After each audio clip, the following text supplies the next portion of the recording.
የምትመለከቱት ሰይፉ በኤቢኤስ ነው። በያላችሁበት ጥሩ ጊዜ ነው የምንመኘው።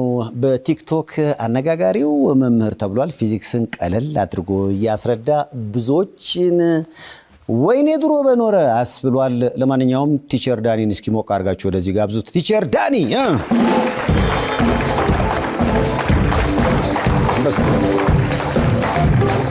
ሰላም ነው ወይ?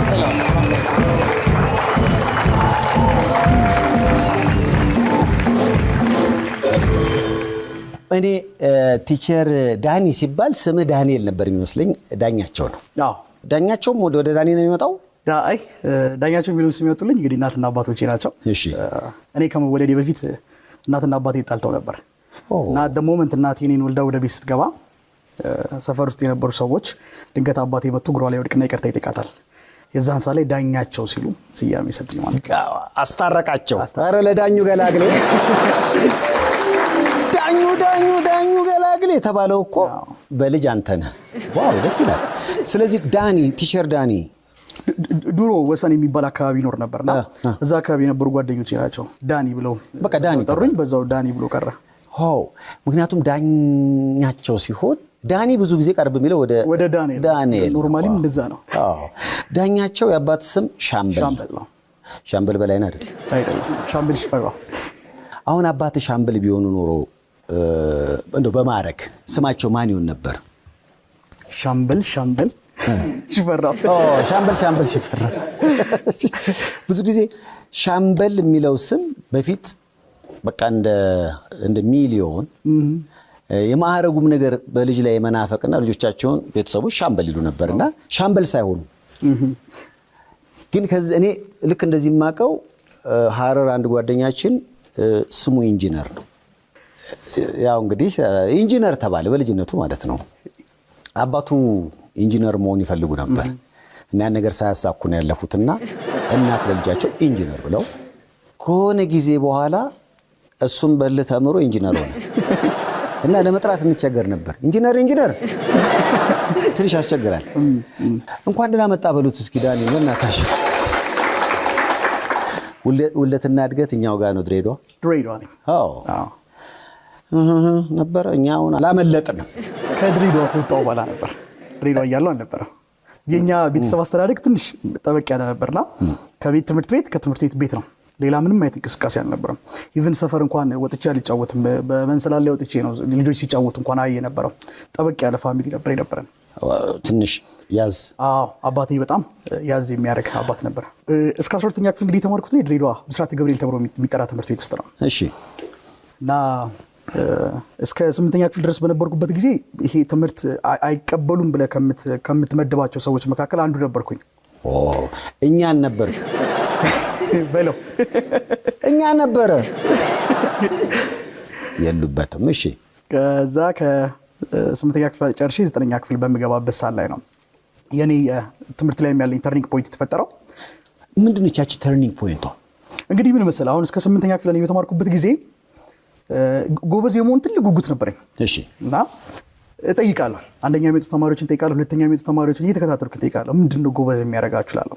አንድ ጊዜ አንደኛው ጓደኛዬ እኔ አሳ ዘይት ስለምጠጣ ነው አለኝና ሞከርኩት። ባይገርም ለውጥ የለም አይኪው ለማጨ። ሁለተኛው ጓደኛዬ ደግሞ ጧት ሜዲቴት የማድረግ ልምድ አለኝ አለኝ። ጧት ተነስቶ ሞከርኩት። ለሊት እየተነሱ ሜዲቴት ማድረግን። ምንድነው ሜዲቴት የሚያደርገው? በቃ ጧት ተነስቶ መመሰጥ፣ ዝም ብሎ መቀመጥ ብሎኝ ቀልብ ይሰበስባል። ሞከርኩት። ፎከስ። እሺ ለውጥ አልነበረውም። መጨረሻ አንድ በጣም የሚቀርበው ልጅ ነበረ እና እሱ ትምህርት ቤት ውስጥ በጣም ብዙ ሰዎች ነው የሚወዱት። አስተማሪዎችም ልክ እንደሱ ነው እያሉ ነው አፕሪሺየት የሚያደርጉን። አንድ ቀን እንደ ድንገት ሆኖ አንድ ዴስክ ላይ መቀመጥ ቻለና ምንድነው ጎበዝ ሆንኩ? እንዴት ነው ስታጠና የሚገባ? እኔ አጥንቼ እሱ ሳያጠና ጥያቄ ስንሰራ ጥሎኝ ነው የሚሄደው። እሺ እና ቴኳንዶ ስለምሰራ ነው አለኝ። ገባው ካራቴ ሁሹ መማር ጀመርኩኝ። እየተማርኩኝ ግራጄ ተሰብሮ ወጣው። ለውጥ የለም ሰባራውኝ ወጣው ማለት ነው። ፋይናሊ ግን ምን ተፈጠረ? የ8ኛ ክፍል ሚኒስትሪ ውጤት በሚመጣበት ሰዓት ላይ አባቴ የሚሰራው እኔ በመማርበት ትምህርት ቤት ውስጥ ነው። በዘበኝነት ነው የሚሰራው። እና ድንገት ሚኒስትሪ ውጤት ወጣና የሰፈር ልጆች እንዳለ ተሰብስበን ሆ ብለን የኔ ውጤት ለማየት እየሮጥን ሄደን ልክ በሩ ጋር ስንደርስ ከርቀት አየኝና እየሮጠ መጣና እቅፍ አደረገኝ። ሰቅለኸዋል። አነሳኝ፣ አሽከረከረኝ፣ ሳመኝ፣ አለቀሰ። ከዛ ስንት አምጥቼ ነው ስለው 96 አመጣሽልኝ እኮ አለኝ። በህይወት ዘመኔ ውጤቱ የኔ አልነበረም። ከራሴ ያመጣው ውጤት አልነበረም እኮ ነው። እጁን ተሰብሮ እንዴት ነው እንደሚሰቃይ ውጤት አልገባኝም። የኔ ውጤት አልነበረምና በጣም አለቀሰም። የዛን ሳለ ልቤ ተነካ። ምክንያቱም ከዛ በፊት እንግዲህ ትምህርት ቤት ውስጥ ያን ሁሉ መስኮት አብሬው አግዘዋለሁ። ትርፍ ስራ በሚሰጠው ጊዜ አብሬው ሰራለሁ። ፈገግ ከማለት ውጪ እንደዚህ አይነት ደስታ አይቼበት አላውቅም። በቃ ደስታው ለካ የቤተሰቦቻችን ደስታ ለካ እነሱ በሚደክሙበት አቅጣጫ ላይ ፍሬ ስናፈራ ነው። ያ ስሜት ተሰማኝ። የዛን ሳለ ላይ ለካ የአባቴ ትልቁ ደስታ ያለው ለካ ትምህርቴ ላይ ነው አልኩኝ። እሳቸው አሁን ዳኛቸው ሻምበል የሚባል ሌላ ሰው ውጤት አይተው ነው ወይስ ምንድን ነው? የራሴን ውጤት ነው ያዩት። እኔ 96 ያመጣሁት ግን ራሴ አጥንቼ ያመጣሁት ውጤት አልነበረም። ከሌሎች ላይ ኮርጄ ነው ያመጣሁት። ካራቴ ስልጠና ላይ እንደነበርክ ነግረኸኛል። ከዛ በኋላ ውጤቱ ፈተናው የነበረው በዛ ጊዜ ነው። ሶስቱንም ነገር ሞክረሃል? ሁሉንም ሞክሬያለሁ፣ አልተሳካም። መጨረሻ ላይ ያለ አማራጭ ጎበዝ የመሆኑ ነገር በጣም ዳገት ስለሆነ ወደ ኩረጃ ገባ። በቃ ትክክል። 96 እንዴት ብትኮረጅ ነው? ባይዘው ኩረጃ በጣም ነው የሚጠላው። አይ እኔ እንግዲህ ብዙ ጊዜ የኩረጃ ውጤቶችን እናውቃለን ሁላችንም። ይሄ ግን ቶፑ ይመስለኛል። 96 ጎበዙ ልጅ አውቀሃል። ከፊት ለፊት የነበረ ድንገት ሙሉን የሰጠህ ይሄ እኮ በእንዲህ አይመጣም ወይ እንደዚህም አይመጣም። ይሄ እኮ ሙሉን ተቀብለህ እኔ ሰራህ። ቀላል ነበር። ያው ከፊት ለፊት ተቀምጦ ስለነበር ኖርማሊ ይታይ ስለነበረ ቀድቼ ነበር የወጣሁትና ጸጸተ? አይ አልጸጸተኝም በሰዓቱ። ቢኮዝ ልክ ያንን እንባና ያንን ደስታ ሳይ አንድ ነገር ነው ለኔ የሰጠኝ። በቃ ለካ አባቴን ላስደስተው የምችልበት ብቸኛ ኤሪያ እዛ ጋር ነው። አባቴን ለማስደሰት በጣም ብዙ ተጋለሁ። ክረምት ነበረ። ጠዋት ወጣለሁ፣ ማታ እመጣለሁ። ቁርስ በልቼ ወጣለሁ፣ ማታ ለራት ነው የምመለሰው። ላይብረሪ ውላለሁ። ከዚራ የሚባል ላይብረሪ አለና እዛው ውላለሁ። ቀኑን ሙሉ የማቴማቲክስ ትምህርትን ሳጠና እየዋልኩኝ መምጣት ጀመርኩ ማለት ነው። ፋይናሊ 9ኛ ክፍል ትምህርት ተጀመረ። ገባን፣ መማር ጀመርን። ቴስት ስንፈተን ጥሩ ውጤት አመጣለሁ። ፋይናል ተፈተንን፣ አለቀ። ውጤት በሚሰጥበት ጊዜ በህይወት ዘመኔ ሆነዋለሁ ብዬ አስቤ ማላውቀውን 3ኛ ወጣሁ። አስቤው አላውቅም። ሳትኮርጅ ማለት ነው? ምንም ሳልኮርጅ እና የማቴማቲክስ ትምህርት ደግሞ ከ100 ነበር የተፈተነው። ከ100 ሌላም ቦነስ ስለነበረው አንድ ላይ ከ100 106 አመጣውና የትምህርት ቤቱ ማቴማቲክስ መምህርን በጣም ተደንቆ ሽልማት ሸልሞኝ ነበር በሰዓቱ። ከዛ በኋላ ፍሎ ማድረግ ጀመረ። በቃ ለኔ ለትምህርት ያለኝ ፍቅር። እኔ የገባኝ ነገር ምን መሰለ፣ መጀመሪያ ላይ እስከ ኮረጅክበት ጊዜ ድረስ የምትማረው የሚመስልህ ለአባት ነበር ማለት። የብዙዎቻችን ችግር እሱ እኮ ነው። መማራችን ለራሳችን አይደለም። የሆነና የኮረጅን ምናምን ብቻ የሆነ ነገር ማስደሰት ነው። የሆነ የምትማርለት አላማ ከሌለ ታሳካዋለህ ብዬ አላስብም። አባቴን ማስደሰት ለካ እችላለሁ በዚህ አቅጣጫ ብዬ ተነሳው። ለኔም የህይወቴ ተርኒንግ ፖይንት ሆነ ማለት ነው። ዋው ደስ ይላል በጣም። እኔ ብዙ ጊዜ የሆኑ ተርኒንግ ፖይንቶች አሉ የሰውና አንዳንዴ ሐረር መድኃኒዓለም ነው የተማርነውና አንዴ በጣም ተኮራጅተን በቃ ሁላችንም አንድ አይነት ውጤት መጣ ማለት ነው። አስተማሪው እኔ ያስታውሳል ፖለቲካል ሳይንስ ነበረ እና ሙሉን የሰረዘው ሰርጀዋለሁ። ካሁን በኋላ በሚቀጥለው ትሩ ኦር ፎልስ 20 ጥያቄ ነው የማመጣው እንደምን የለም። ስለዚህ ብቻዬን አይደለም የምፈትነው፣ 4 አስተማሪ ይዞ መጣ እና ኦልሞስት እንደዚህ ይዘው አይነት ነገር ነው። ይሄ መሆኑን ስናቅ 4 ልጆች አሉ ፖለቲካል ሳይንስ ላይ በጣም ጎበዝ። ለነሱ ሚሽን ሰጠን። ትሩ ኦር ፎልስ 4ታችሁም ወይም ደግሞ ሌሎች ጥያቄ የገባችሁ ሰዎች ጋሼ ፎልስ ነው፣ ትሩ ቲቸር ነው። ስለዚህ በዚህ መሰረት ጥያቄውን አስደግሟለን። ስለዚህ ጋሼ 7ኛው ይላል። 7ኛው ያድዋ ያነባል ማለት ነው። እኛ ኦሬዲ ጋሼ ሲባል ፎልስ ብሏል ሰው። ቲቸር 4ኛው ይላል። 18 ጥያቄ እንደሰራ ነው አስታውሳለሁ። ይነበብ የለ እንዴ ያለ ሁሉም 18 ካያገኘ ማለት ነው።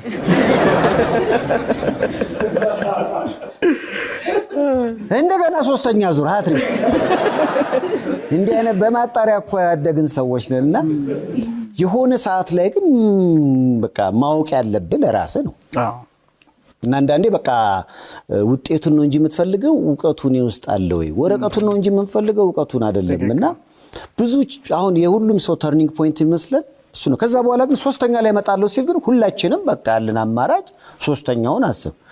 ለብቻ እንደ መንጃ ፈቃድ ሊፈትነን ነው ያለን አማራጭ አነበብንና በራሳችን ጥሩ ውጤት አመጣን በጊዜው ማስታወሰው። እና ያኔ ነው በቃ ለምንድን ነው ለኔ ሰው የሚነግረኝ መልስ ራስን ብቻ የምትጠየቅበት ቦታ ላይ ስትሆን ደግሞ ምንም አማራጭ የለም። ከምሬ ነው የምላችሁ ኦልሞስት ለብቻ ፈተነን።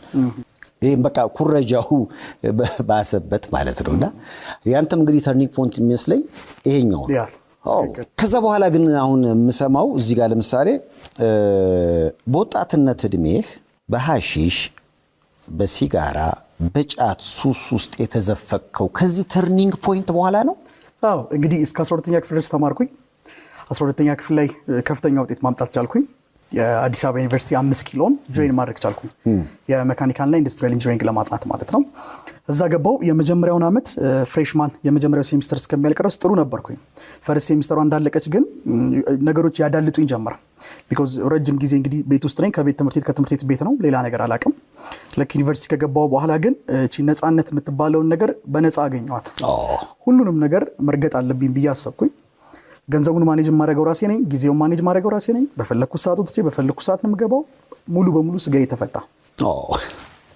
ነፍሴ ግን እየታሰረች መጣች። በማላውቀው ሰንሰለት ነፍሴ ትታሰር ጀመረ። ስጋ ይደሰታል፣ ነፍስ ይጨነቃል። ነፍስ እየታሰረም ጭምር ነው። ስለዚህ ዛ ጫት ተጀመረ፣ ከዛ ሲጋራ፣ ከዛ መጠጥ እያለ ቀጠለ ማለት ነው። አዲስ አበባ ዩኒቨርሲቲ 1 አመት ከ6 ወር ከተማርኩኝ በኋላ ሁለተኛ አመት ልክ ስንገባ የመጀመሪያውን ሴሚስተር እንደጨረስን ከአዲስ አበባ ዩኒቨርሲቲ ተባረርኩኝ። ምክንያቱም ነፍስ ታስራለች፣ ስጋ ይደሰታል። ክላስ መግባት አቆምኩኝ። ኦልሞስት አይ ቲንክ 6 ኮርሶች ነበሩ። 6ቱንም ኮርሶች ኖ ግሬድ አመት ኤግዛሙ ላይ አልተቀመጥኩም ነበረ። ወጣ ከዩኒቨርሲቲ ምን ሆንክ? ከዛ ወደ ቤት አልተመለስኩም። ልጆች እስከሚመለሱ ድረስ አብሬያቸው እዛው ቆዩ አዲስ አበባ። እሺ እዛው ዶርም እየገባው እየሸወድኩ ምን እያልኩኝ ቆየውና ልጆች ሲመለሱ አብሬ ተመለስኩኝ። አባትህ ምን አሉ በዚህ ሰዓት? አላወቁም። ከዛ በፊት አዲስ አበባ ዩኒቨርሲቲ ያለው ህንድ ኤምባሲ የሚያወጣው አንድ ስኮላርሺፕ አለ። እሱን ስኮላርሺፕ ሞክሬ ጥሩ ፕሮሰስ ላይ እንደሆነ ያውቃል። እና ወደ ቤት ስመለስ ያን ስኮላርሺፕ ይሳካልኛል ብዬ ዊዝድሮ ሞልቼ ነው የመጣሁት። ፋይናሊ ግን ያኛውም ስኮላርሺፕ ሳይሳካልኝ ቀረ ብዬ ለሱ ዋሸሁት። ግን እጅግ በጣም ድንቅና ጀግና አባት ነበረ። ጊቭ አፕ ማድረግ አልፈለገም። እንደነገርኩ ዘበኛ ነው፣ ጎን ለጎን ደግሞ ይበይዳል። ለሊት ጥበቃ በሚሆንበት ሰዓት ላይ ቀን የብየዳ ስራ ይሰራል። ምጣድ ብየዳ ይሰራል። እና በአመት 80 ሺህ ብር እየከፈለን ለማስተማር ከኢትዮጵያ ወደ ቻይና ቻንዙ ተብላ የምትጠራ ከተማ ላይ የፔትሮሊየም ኢንጂነሪንግ ትምህርት እንዳጠና ደግሞ ላከኝ። ጎን ለጎን በሚያገኙት ገንዘብ አጠራቅመው ማለት ነው። በቂ አልነበረችም እሷ፣ ብዙ ዕዳ ውስጥ ገብቶ ነበረ። ላከኝ። አስታውሳለሁ እንደዋንም በሚሄድበት ሰዓት ላይ እጄ ላይ ያስቀመጠልኝ $100 ነበር። በቃ ልጄ ምንም ያኔ $100 ማለት ወደ 2500 ብር እንደዛ 25 ብር አይ ቲንክ የነበረበት ሰዓት ነውና ምንም ማድረግ አልችልም ያለኝ። በቃ ልጄ ያለችኝ እቺ ናት። እንግዲህ 1 አመት እንድኖርበት ነው ለምግብ የሰጠኝ $100። እግዚአብሔር ይርዳ እግዚአብሔር ይከተል ብሎ ያችን ብር ሰጥቶኝ ተለያየን። ጆይን አደረኩኝ እዛ ቻይና ቻንዝ ዩኒቨርሲቲ ውስጥ። እዛም ለ1 አመት ያክል ቆየው። አካዳሚካሊ ውጤቴ ጥሩ ነው፣ ግን እዛ ደግሞ ሱሱ ባሰ። እኔ እኮ ያቆምክ መስሎኛል። አይደለም፣ ሱሱ ባሰ። ቻይና እንግዲህ በጣም በእንደዚህ አይነት አቅጣጫ በጣም ፍሪ ነው። ስፔሻሊ አሁን በሲጋራ አቅጣጫ ኢቭን ሆቴል እንኳን ምግብ እስከሚመጣ አስተናጋጁ ሲጋራ የሚጋብዝበት ከተማ ነው። በጣም ነፃ ነው በዚህ አቅጣጫና የሲጋራው ሱሱ በጣም ከፍ አለ። ጭራሽ ብሎ ደግሞ አልፌ በጣም እዛ ፎርቢድን የሆነ ሱስ አለ፣ የሐሺሽ ሱስ። ወደዛ ሱስ ውስጥም ደግሞ መግባት ጀመርኩኝ ማለት ነው። ቻይና ሐሺሽ አለ። እሱ ተጀመረ። ከዛ መጠጥም ደግሞ አለ። እሱም ውስጥ ጠልቄ የገባውበት ኦልሞስት እዛም 1 አመት ከተማርኩኝ በኋላ በዚሁ በሱስ ምክንያት ደግሞ ድጋሚ ከዛም ተባረርኩኝ ማለት ነው። ከ1 አመት አትዘልም? አልዘልም። እዚህ ማሳ ዩኒቨርሲቲ እንደዛ ነበር፣ ቻይናም እንደዛ። እሺ ከዛ ወደ ኢትዮጵያ መጣ። ወደ ኢትዮጵያ ስመጣ ለአባቴ ደውዬ ነገርኩት እውነቱን። አይ እዛ ደግሞ ስራ ሰራለሁ ግን በስቱደንት ቪዛ ስራ መስራት አይፈቀድም ግን ኖርማል ነው እና ስራ በመሰራበት ሳለ ይዘው ነው ተይዤ ተባረርኩኝ ብዬ ነገርኩት በጣም አዘነ $100 ሰጥተው በጣም አዘነ ለእናቴም ለእህቴም ለወንድሜም ሳይናገር አዲስ አበባ መጣ እሺ አዲስ አበባ አገኘኝ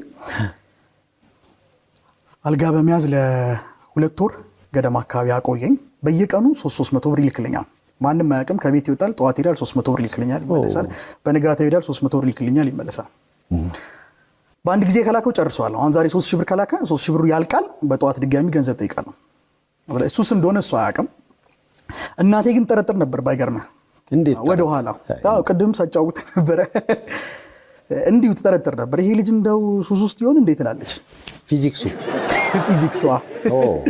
እና እንደዛ ቆየኝ ሌላ እዛው ቻይና የምትገኝ ደግሞ ሃንዡ ተብላ የምትጠራ ከተማ አለች እዛ ከተማ ደግሞ የኮምፒውተር ሳይንስ ትምህርት እንዳጠና ድጋሚ ላከኝ ማለት ነው ዋው በዩኒቨርሲቲ ደረጃ ለሶስተኛ ጊዜ ቻይና ደግሞ ለሁለተኛ ጊዜ ማለት ነው አሁን ግን ልክ ፕሌኑ ስገባ አንድ ውሳኔ ወሰንኩኝ በቃ ከዚህ በኋላ ሲጋራ የደረሰበት ቦታ መጠጥ የደረሰበት ቦታ ሐሺሽ የደረሰበት ቦታ በፍጹም አልደርስም ብዬ ዲሳይድ አደረኩኝ ፕሌኑ የሚያርፈው ፑዶንግ የሚባል ኤርፖርት አለ ቻይና እዛ አረፍን ከዛ ወደ ሃንዡ ወደምትባለው ከተማ በባስ ሄደን ገባን ዶርሙን አየሁት ክላስ መቼ ነው የሚጀመረው ሰኞ ነው የሚጀመረው ኦኬ 1-2 ቀን አለኝ ስለዚህ በቃ ለምን ዛሬ እንደዚሁ ትንሽ መጠጥ ገዝቼ ቺሊ ያረኩ አላመሽም ብዬ ወጣው መጠጥ ገዝቼ ገባው እየጠጣው እሱን ኦልሞስት ከሌሊቱ 9 ሰዓት አካባቢ ቆየው ጧት ተኝቼ አረፈድኩኝ በሁለተኛው ቀን ደገምኩት በሶስተኛው ቀን ክላስ ነበር ቀረው እና በቃ ነገ ማክሰኞ ነው ነገ ገባለሁ ብዬ ሰኞ ደግሞ እየጠጣው እንደዚሁ አመሸው እስከ ሌሊት 9 ሰዓት ድረስ ድጋሚ ሰኞ ነው ከእንቅልፌ ስነሳ ተማሪ ከትምህርት ቤት የተመለሰ ነው እንደዛ እያልኩኝ አንድም ቀን ክላስ ሳልገባ ዴስክ መቀመጫውን እንኳን የክላሱን ዴስክ እንኳን ሳላየው ረጅም ጊዜ ቆየው በተመሳሳይ ጊዜ አሁንም ከሃንዡ ዩኒቨርሲቲ ለሶስተኛ ጊዜ ተባረርኩኝና ወደ ኢትዮጵያ መጣሁ ማለት ነው ሃትሪክ ሰራ በባረክ ፊሶን ሪል ስቴት ይመልከቱት ለመኖር ያለውን ድባብ ልጅ ለማሳደግ ያለውን ምቹነት በአያት ዞን 5 የፊሶን ሲቲ መንደር ላይን የሚስቡ ለመኖር የሚያጓጉ ከስቱዲዮ ጀምሮ እስከ ባለ 3 መኝታ ቤቶች እንዲሁም ቅንጡ ቪላ ቤቶችና ታውን ሃውሶችን ይዞ ቀርቦላችኋል ፊሶን ሪል ስቴት ቤተሰባችን ይሁኑ መኪናዬ ሊያሳብደኝ የሆነ ነገር አድርገው አትጨነቂ በኤችኦኤች ትሬዲንግ የቀረቡት የመኪና ዘይቶች ያላቀ ብቃት መስጠት መለያ ባህሪያቸው ነው ኤችኦኤች ሞተር ዘይትን ይሞክሩና ዘላቂ መፍትሄ ያገኙ ሱሱን ለማቆም ብዙ መንገዶችን ሞክሬያለሁ እና ኢቭን ኢፍ ቀን ስቅም ሳጨሱላለሁ እንጂ ማታ ደግሞ እያለቀስኩኝ ነው ማመሻው ከነገ ጀምሮ ጸጸት በጣም ከባድ ጸጸት በቃ ከነገ ጀምሮ ብዬ በጣም እያለቀስኩኝ ነው ማመሻው ስለና ጧት ነው የምትጀምረው ጧት ልክ ከቅልፌ ስነሳ አይኔንም እንኳን አልገልጠውም ይሄ ጧት ላይ ሱስ ውስጥ ያሉ ሰዎች ሞርኒንግ ብለው ይጠሩታል ያ ሞርኒንግ ከቁርስ በፊት አይኔንም አልገልጠውም በቃ ልክ ካጨስኩኝ በኋላ ነው አይኔንም የምገልጠው በነገራችን ላይ የኔን ልንገራችሁ እኔ በጣም በመቀመበት ዘመን ሁሉ ጊዜ አቆም ነበር ልክ እንዳንተ ጸጸት ስሜት ነበርኝ እጠጣለሁ እቀማለሁ አጨሳለሁና ሁሉ ጊዜ በቃ ሰው ሰብስቤ ነበር ምደሰኩረው በተለይ ደግሞ አዲስ አመት ሲመጣ እንዴ ሰይፉ የጫት ማቆሚያ ጳጉሜ በተለይ የተወለድኩበት ወር ስለሆነ ጳጉሜ ላይ እንዳለፈው አመት ልታቆም ይሉኛል ሰብስቤ ነው ምነግራቸው እየተጠጣ ነው እኮ ምነግራቸው በቃ ይሄ መጨረሻዬ ስለሆነ እንዴ የዛሬ 2 አመትም እንደዛ ያዝ መስከረም አንድ ተይዤ ነው የምገባው ታዝዬ ነው የምገባው በኋላ ግን ምን ጠቀም ይመስለ ምናልባት ለሰዎች ሊጠቅም ከቻለ መናገር አቆምኩ መናገር አቆምኩ አንድ ሰው ምን አሉ ይመስለ የሃይማኖት አባት ናቸው ሰይጣን ልብህን አያነብም ውስጥህን ይሄን ብቻ ነው እና ለምሳሌ አይ ዘንድሮ ማን ጾምም ጥብሳችንን ቅቤያችንን ምናምን ወተታችንን ነው የምንበላው ምናምን ካጠገብ ብድግ ብሎ ነው የሚሄደው አሉ እስኪ ለማን ላሳስት ይላል እና በቃ የሆነ ልክ ግን በቃ አከፍላለሁ ወይም ደግሞ በቃ እቺን 3 ቀንማ ምናምን ስትል ፈተናው እንዳለ አንተ ላይ ነው። ስለዚህ ምን ጀመርኩኝ 2 ዓመት የምን ማቆም ምን ጠጣዋለን እንቀመዋለን እናጫሰዋለን ማለት ጀመርኩኝ። እሺ አይገርምም? ሁለተኛው ዓመት ላይ ግን እግዚአብሔር ፍቃድ ተሳካልኝ። ይሄው እግዚአብሔር ተመሰገነው። አንድ 15 ዓመት 16 ይመስለኛል አንተም የሰበሰብክ ትደሰኩር ነበር። አዎ ብዙ ደሰኩራለሁ። ጀግና ወታደር ይባላል አይደል? ከጦርነቱ በፊት አይፎክርም፣ ከድሉ በኋላ ነው የሚፎክረውና ብዙ ሞክራለሁ፣ ብዙ እናገራለሁ። ከዚህ በኋላማ እያልኩኝ ብዙ ነው ቃል ምገባው። የምታስበውን ምላስ አይዝራው የሚለው አባባል እንዳደረከው ይሰማል። ከተናገርከው በኋላ እንዳደረከው እንደሆንከው ይሰማልና ማድረግ የምትችልበትን አቅም ታጣዋለህ። ይሄ ለምሳሌ የወርድ ኮንፌሽን ከተናገርከው በኋላ በቃ ሆኛለሁ ብለህ ስለምታስብ የማድረግ አቅምን እያጣው ትመጣለህ ማለት ነው። ብዙ ጓደኞች አሉኝ በዙሪያዬ ዘንድሮ ማግንቦት ላይ ያገባሉ ይላሉ። እኛም እያመናቸው ኮትና ሱሪ እናሰፋለን ያሉ እና ለአንድ ጓደኛ የነገርኩት በቃ እንደው ማርዳን አልኩት። በቃ ቆም ይቀራል አላገባም። እግዚአብሔር የተመሰገነ ይሁን። ባለፈው ዓመት አገባ። ወደሳለ ታቋላ አንተ አለመናገር አንድ ምን ለሁሉም ይሰራል እያልኩ አይደለም። ለሚሰራለት ግን ይሰራል አለማውራት። ስለዚህ ያዳኒ በጊዜ ሂደት እየተቀየረ መጣ። ዋው ይህ ፊት ግን ጠጥቶ አጭሶ ምናምን ነገር ነበር ብሎ ለማመን ይከብዳል አይደል? አዎ እንደ አዲስ ተሰርተ ነው ወይስ እንደ አዲስ ተሰርቼ ነው? እውነት ነው። መጨረሻ ላይ እነዚህን 3 ነገሮች ያረከው መቼ ነው? በትክክል አላስታውሰውም፣ ግን ጎዳና ላይ ወጥቼ ባለቤቴን አግኝቻት ወደ ቤቷ አስጠግታኝ ኦልሞስት 1 ዓመት የማይሞላ ጊዜ 1 ዓመት ያክል ከሷ ጋር ከቆየም በኋላ በትክክል ቀኑን ስፔሲፊክሊ አላውቀውም፣ ግን የሆነ ሞመንት ላይ ራሴን አቁም ያገኘሁት። ዋው እሷ ነች ምክንያቱ ጠፍቶብን? አይ ያቆምኩበት ምክንያትማ ግልጽ ነው። አዎ ምናልባት ብዙ ጊዜ ከሱስ ለመውጫ 10 ፖይንቶች 7 ፖይንቶች 5 ፖይንቶች ተብሎ ይቀመጣልና በነዛ ፖይንቶች እንግዲህ ይሄንን ሱስ የሚባለው ነገር ከማንነት ላይ አትነጥለውም። ምናልባት ከኔ በፊት እዚህ መቀመጫ ላይ ከአንድም 2 ሰዎች መተው ስለዚህ መንገድ በትክክል ተናግረዋል ብዬ አስባለሁ። አንዷ ይመስለኛል የኢዮብ ባለቤት፣ ከዛ በኋላ ደግሞ ናቲም እና ከዛ ውጪ ከሱስ መውጫ ሌላ መንገድ አለው ብዬ አላስብም። ለምን መሰለም ሳይኮሎጂካሊ ተረድተው ከዛ ሱስ ውስጥ ወጥተው ያገኙዋቸው ልጆች አሉ። ልክ ክረምት ሲመጣ ግን እንትኑን ድባቡን ያዩና አቦ በዚህ ዳመና እንዳው የሆነች ቦታ ቁጭ ብለን ምናምን ስሜት የለውም፣ ስሜቱ ይመጣባቸዋል። ከዛ ነገር ይቆያል 3 ወር 4 ወር 1 ዓመት 2 ዓመትም ሰዎች ያቆማሉ። ከዛ ግን ደግሞ ተመልሰው ይገቡበታል።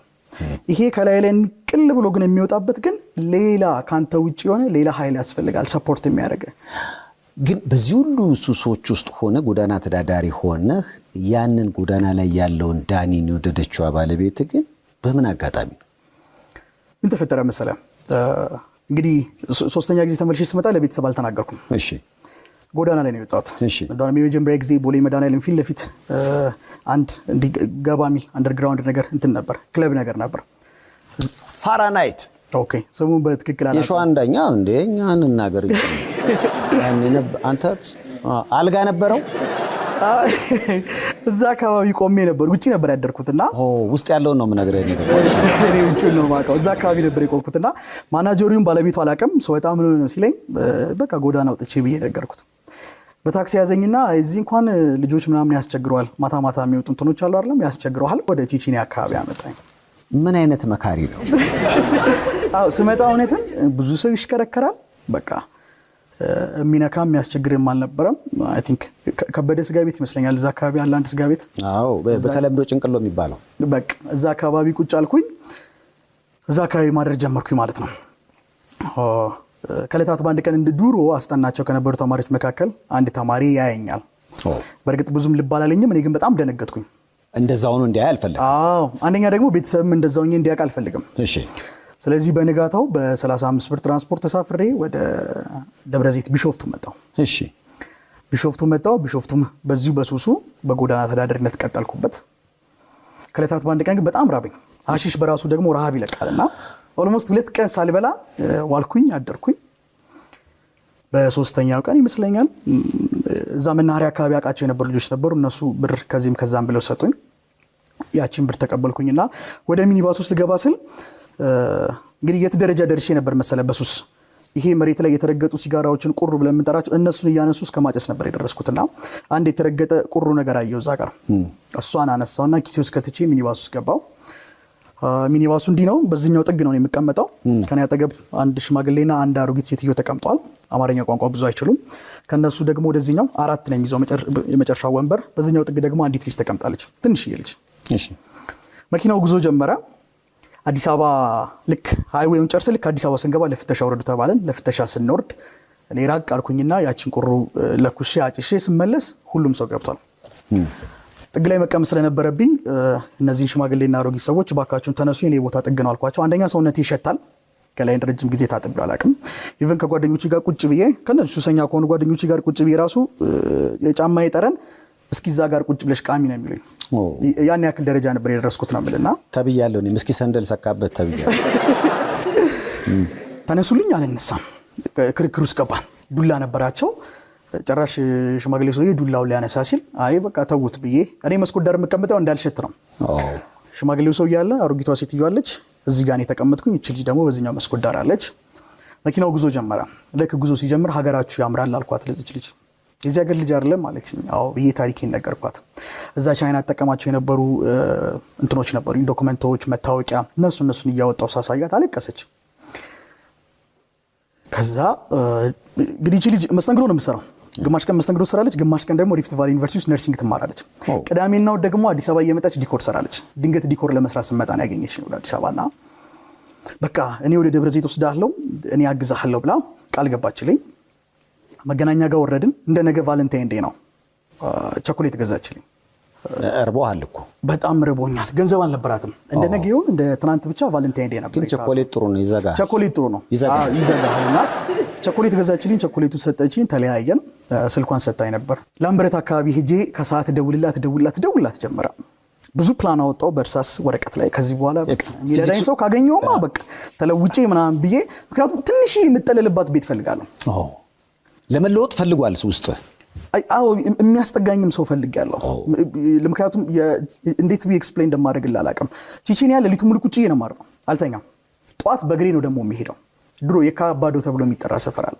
ኦኬ እዛ ሄጄ እዛ ነው የምተኛው ቀን ነው የምተኛው ማታ እዛ መጥቼ ቁጭ ነው የምለው አንዲት ቦርሳ አለችኝ ትንሽ ልብስ አለኝ እሷን ይዤ ነው ቁጭ የምለውና ኑሮ በጣም ያ ህይወት በጣም ከብዶኝና አስጨንቆኝ ስለነበረ የሚያስጠጋኝ ሰው ፈልግ ነበር ስደውላት አታነሳም በቃ ይሄ የሰው ልጅ እንደው ምን አለ ተስፋ ባሰጠኝ አልኩኝ እዛው ላምበረት አካባቢ አደርኩኝ በንጋታው ጧት ትናንትና ቸኮሌት የገዛችልኝ ቦታ ሄጄ በባለ ሱቅ ደጋግሜ ደወልኩላት አታነሳም ረጅም ሰዓት ጠበቅኳት እስከ ቀኑ 6 ሰዓት 7 ሰዓት አካባቢ ወደ 7 ሰዓት አካባቢ ይመስለኛል ባለ ሱቁ 66 ቤት አንተ ነው የደወልከው አለኝ አንገቱን አወጣና አዎ እኔ ነኝ አልኩት የነገር አዎ ነው እንጂ አዎ እና አነሳሁት ሄሎ አልኳት ሄሎ የት ነህ አለችኝ ያለሁበትን ቦታ ነገርኳት ጠብቀኝ አለችኝ ከርቀት ስተኝ የሮጥች ነው የመጣችውና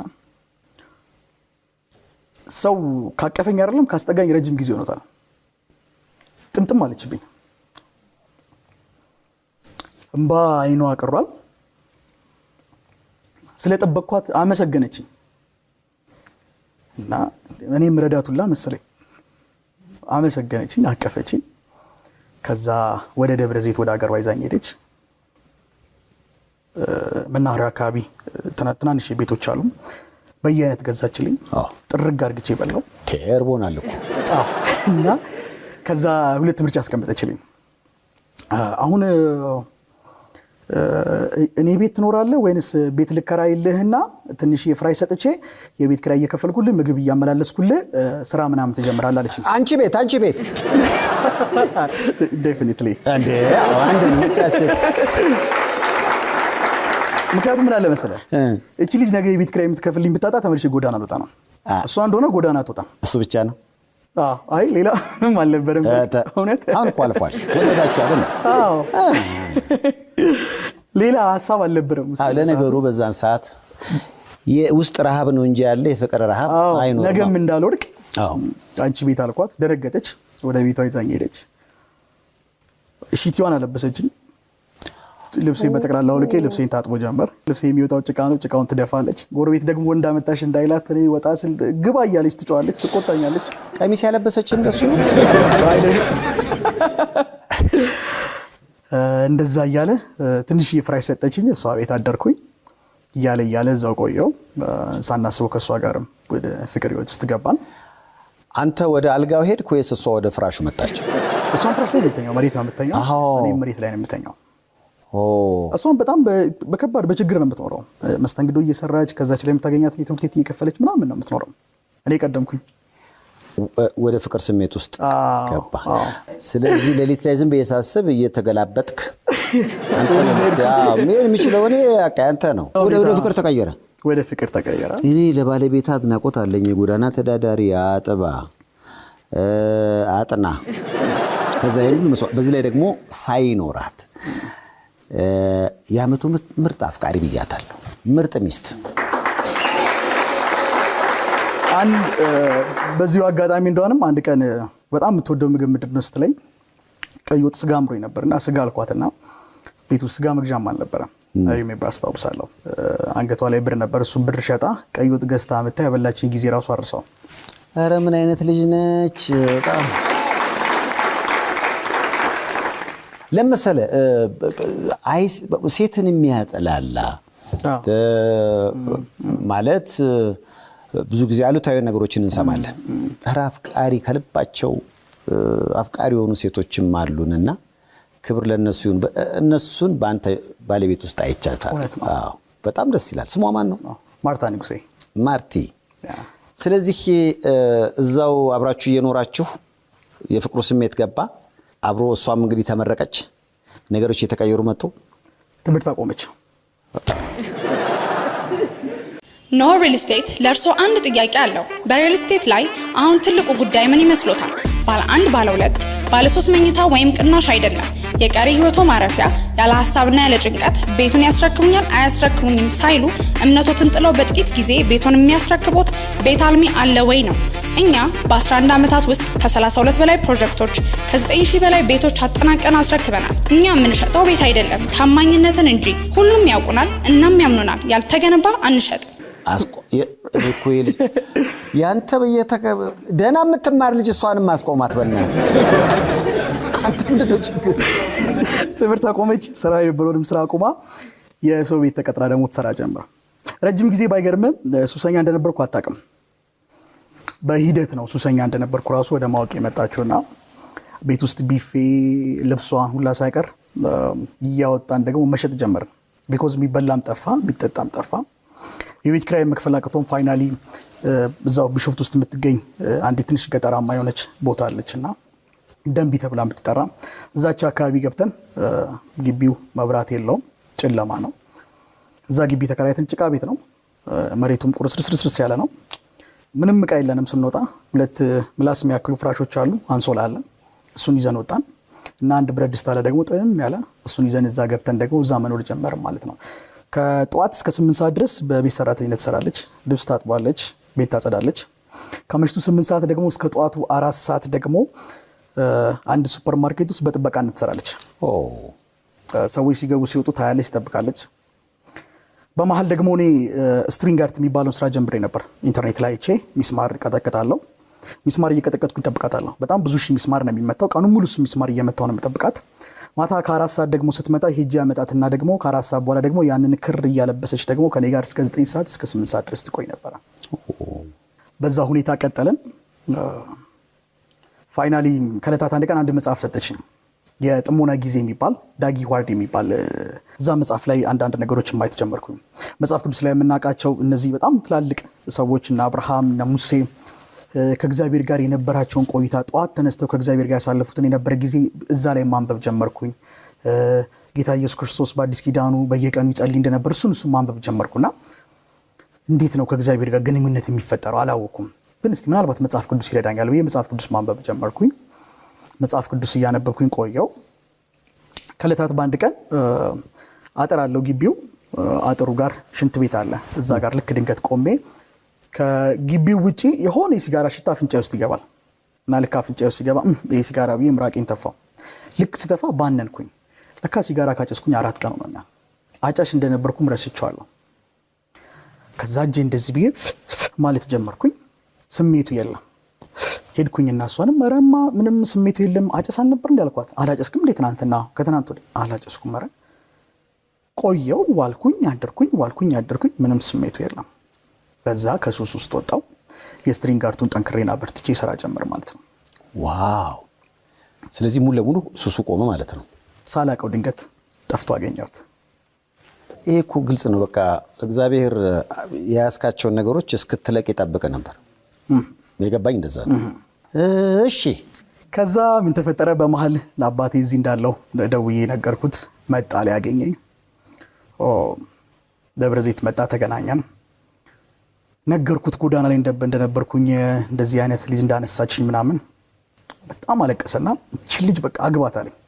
ለየብቻ እንደምንተኛ ነው የሚያውቀው። እኛ ብዙ ነገር ውስጥ ገብተናልና ፍራሹ እንደተደራረበ አያውቁም። ሁለት ፍራሽ እንደሆነ ነው የሚያውቁት። ቤትን አሳየኝ አለ። እሺ ብዬ ይዤ ጀመረ። ሩቅ ነው ብንሄድ ልንደርስ አልቻለም። አንደርስም እንደ ይለኛል። ከዛ ጨለም ያለ ሰፈር ውስጥ ገባል። ፋይናሊኛ አጥርጋ ስንደርስ በሩን ከፈትስ አድርገው ግቢው ጨለማ ነው፣ ቤትም አይታይም። ኦልሞስት ወደ 1 ዓመት ያክል በሻማ ነው የኖርነው። እንጨት እየለቀምን እንጨት ሰባብረን ነጭ ሩዝ እየቀቀልን እየበላን ነው የምንኖረው። ሽንኩርት፣ ቲማቲም፣ ስጎ አናቅም። ረጅም ጊዜ ነው ብለን እና እሷ ሰውነቷ ልቅ ብሏል። ይሄ ጸጉር መታጠብ ምናምን ሳሙና የሚባለው ነገር ብርቅ ነው። እንደ ሴት ብዙ መጠበቅ ያለባትን ነገር የምትጠብቅበት ምንም አይነት አክሰሱ የለም፣ ገንዘቡም የለም። ይዤው መጣው። 2 ክፍል ናት ጭቃ ቤቷ፣ ጎን ለጎን የተገናኘች። ከላይ ክፍት ነው፣ የሌሊት ወፍ ይገባል ይወጣል። ከስር መሬቱ ቁርስርስ ያለ ነው። ልክ በሩን ክፍት ሳርግቼ ሳሳየው ትንሽ ሻማ ተለኩሳለች። አፈር ነው የሆነች ትንሽ ምላስ የምታክል ፍራሽ ተነጥፋለች። የዛን ሰዓት ላይ ሲል ሰማሁት። ምን ነው አባ ስለው አይ ምንም ደክሞኝ ነው አለ። ገባን። ሲያበረታታን ትልቅ ቦታ እንደምንደርስ ሲነግረን ቆየ። ግን ለካሱ በውስጡ ለካ ሙሉ በሙሉ ጊቭ አፕ አድርጓል። ሲያበረታታን ቆየ። በንጋታው ቡታ ጋዝ ገዛልን። ሽንኩርት ቲማቲም ተገዛ። ቤቱ ሽንኩርት ቲማቲም ተከተፈ፣ ስጎ ተሰራ፣ ምስሮት ተበላ፣ እንጀራ ተገዝቶ ብዙ ነገር መከረን። ወደ መጣበት ወደ ድሬዳዋ ተመለሰ። ወደ ድሬዳዋ በተመለሰ በሳምንቱ የጉበት ካንሰር በሽተኛ ሆነ። እኔ በዛን ሳሌ ከሱስ ውስጥ ወጥቻለሁ። አሁን ሰርቼ ተለውጬ ለአባቴ ገንዘብ ልኬ ረጅም ጊዜ በቀበሌ ቤት ውስጥ ነው የኖርነው። ጎረቤቶቻችን መሬት ቤት ሲገዙ አይ እኔ ልጄ ነገ ይገዛልኛል ብሎ ነው እኔ ላይ ገንዘብ የሚያወጣው። እንግዲህ ውጪ ድረስ ልኮ እስከ ማስተማር ድረስ የደረሰውና ቤት ገዝቼለት ብዬ አስባለሁና ያንን ብዬ በማስብበት ሰዓት ላይ አንዳንድ ጊዜ የምንወዳቸውን ሰዎች እንደርስላቸዋለን ብለን ካሰብንበት ሰዓት ቀደም ብለን ልናጣቸው እንችላለን። እና የ3 ወር ዕድሜ የተሰጠው 90 ቀን እንደቀረው በህይወት ለመኖር ተነገረው። እዛ የነበርንበት ከተማ መቆየት አልቻለም። ለምን ብዙ ደክሟል ልጁ ላይ። አሁን ልጁ ጎዳና ወድቆ እንደነበረ ሰዎች እንደዚሁ እያዩ እዛ አካባቢ ያወራሉ። ጎዳና እንደወደቀ ሱሰኛ እንደሆነ ብዙ ነገሮች መቋቋም አልቻለም የሚሰማቸውን ነገሮች። ድሬዳዋን ትቶ እኔ ጋር ይመጣል። እዛች ምላስ የምታክል ፍራሽ ላይ የቀረውን ዕድሜ ደግሞ እኔ እንዳስታመመው መጣ ማለት ነው። እንግዲህ የጉበት ካንሰር በሽታ ኖርማሊ ካንሰር በራሱ ክፉ ነው። አዎ ቀንን ቁጥር ጀመረ። 90 ቀን ቀረው፣ 89 ቀን፣ 88፣ 87 እያልን እየቆጠርን ነው የምናድረው። በቀን 24 ጊዜ ነው ለሰገራ የሚቀመጠው። እኔው ነኝ የማነሳው። ሰውነቱን ብልት አርቶ ጨርሶ ጉበቱ በጣም አብጧል። በጣም ብዙ የደከመ ብዙ የለፋ አባት ነው። በዛም ሁኔታ ውስጥ ሆኖ ግን ብዙ ምክሮችን ይመክረኝና ተስፋ ይሰጠኝ ነበረ። እንግዲህ እሱን የመሞቻ ቀን እየቆጠርን ያለ ነው። መጨረሻ 90ዋ ቀን ልትጠናቀቅ 3ኛው ወር ላይ ስንደርስ ማታ ብዙ ምክሮችን ሲመክረኝ አደረ። ብዙ ከህይወት ልምዶች ሲያካፍለኝ አደረ። ጠዋት እንተያያለን ብዬ አላሰብኩም። ሁለታችንም ተላክሰን ለመጀመሪያ ጊዜ አንገቱ ስር ተኛው። ጠዋት ከእንቅልፌ ስነቃ የአባቴ አይን ቁልጭ ቁልጭ ቁልጭ ይላል። አልሞተም፣ በህይወት አለ። ደስ አለኝ በጣም። በዛው ደግሞ በአንድ በኩል ደግሞ ከፋኝ። ምክንያቱም አሁንም በቃ ነገ ሊሞት ነው። በዛ አይነት ሁኔታ ቆየ ለረጅም ጊዜ። እንግዲህ ስትሪንግ አርት ሰራለሁ እንዳልኩ እሱን ስትሪንግ አርት እያወጣው እሸጣለሁ። እዚህ አዲስ አበባ እየመጣው በየሆቴሉ ግዙኝ ይላለው። አንዳንድ ሰዎች ያዩና እንደዚሁ አፕሪሼት ለማድረግ ይሰጡኛል። ባለቤቴ ደግሞ ይዛ እየመጣች የዘመን መለወጫ እንደዚህ በዓላት ሲደርሱ ስቴዲየም ጋር ማዳበሪያ አንጥፋ ትሸጣለች። እኔ ደብረ ዘይት ማዘጋጃ የሚባል አካባቢ አለ። እዛ አካባቢ እያነጠፍኩኝ እሸጣለሁ፣ ለሰዎች ግዙኝ ይላለው። አንዳንድ ጊዜ አስታውሳለሁ ዝቋላ ተብሎ የሚጠራ አካባቢ ላይ ሩዝ አምሮት ነበርና ሩዝ ነበር ይበላው ትንሽ እና የዛን ሰዓት ላይ አልነበረም ገንዘቡ በሱ ጥረታ ገንዘብ ነው እየቆየን ያለ ነው እሷም ስራ መስራት አልቻለችም ቤት ናት ያለችው ከኔ ጋር አንድ ስትሪንግ አርቲጂ ዝቋላ አካባቢ ስፓልቱ ዳር ቆሜ መሸሸት ወደ 11 ሰዓት አካባቢ ነው አልሸጥ ብሎኝ ነውና ባለመኪኖቹን ቆሜ የምጠይቅበት ጊዜ ነበር እንዲገዙኝ አንድ ባለመኪና ተቀበለኝና 400 ብር ሰጠኝ 400 ብር ምሽት ስራ አልነበረም ያቺን 400 ብር ተቀበልኩኝና ደግሞ ሱፐርማርኬት ሄጄ ሩዝ ገዝቼ ደግሞ ወደ ቤት ገባው እንደዛ እያለ ቆየን ከለታት ባንድ ቀን ስትሪንግ አርት በጣም ቆንጆ ናቸው መስራቸው ስራዎች አሁን ካፒታል ሆቴል አለ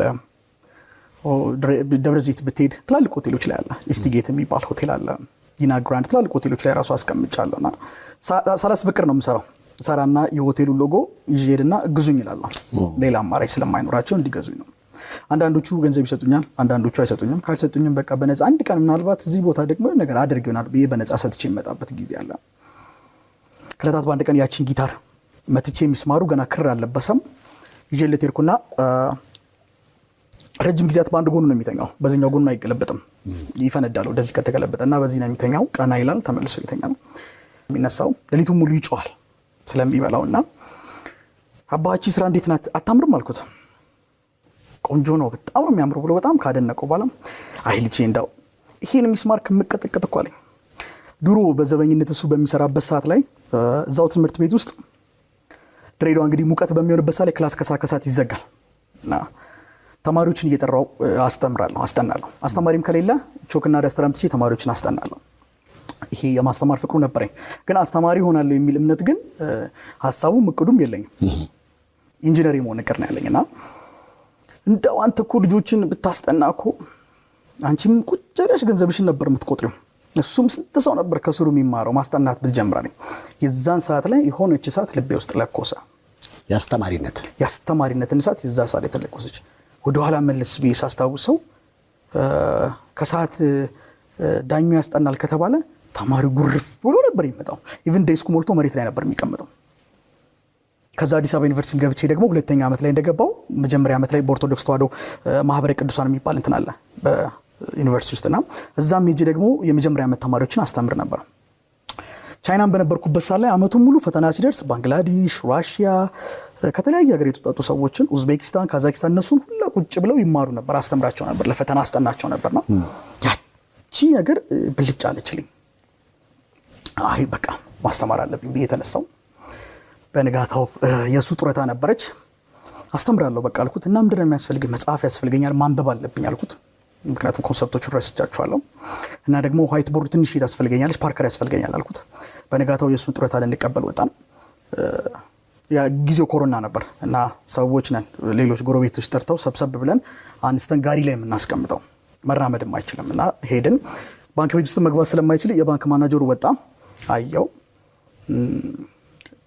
ፈረመለት 900 ምናምን ብር ናት ያቺን ጡረታ ወሰድን ስጋ ቤት ተከፍቶ ነበር የፍየል ስጋ መብላት በጣም አምሮታል እንደው የፍየል ስጋ በልቼ በሞትኩ ነው የሚለው እዛ ጋር አዋሽ የሚባል ሆቴል አለ የፍየል ስጋ ተንጠልጥሏል እያየው ነው እሱን እንደምንገዛ ልቤ እርግጠኛ ነው ባጠገባችን መጽሐፍ አዟሪ አለፈ ናስቲ ባለ መጽሐፍ አለ ምን መጽሐፍ ነው የምትፈልገው አለኝ ኤክስትሪም አልኩት ፊዚክስ እና ማትስ ስንተኛ ክፍል 11 እና 12 ገዛልኝ መጽሐፉን ገዛ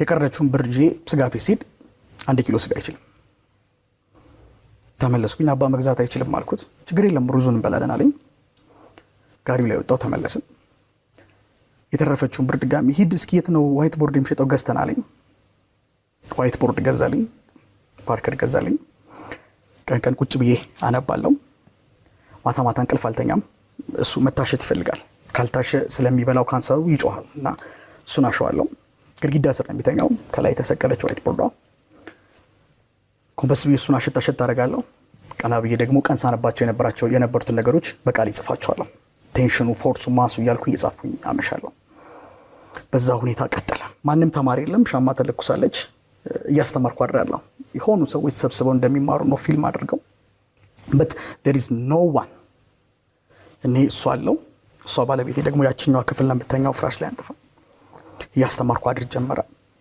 በቃ ቀኑ ሙሉ ያነበብኩ ነው ሙሉ ሌላ ስራ የለኝም ያለ ፋይናሊ ኢየሱስ በጣም ደከመ ሰውነቱን በጣም አለቀ። ወደ ድሬዳዋ መመለስ አለበት ተባለ።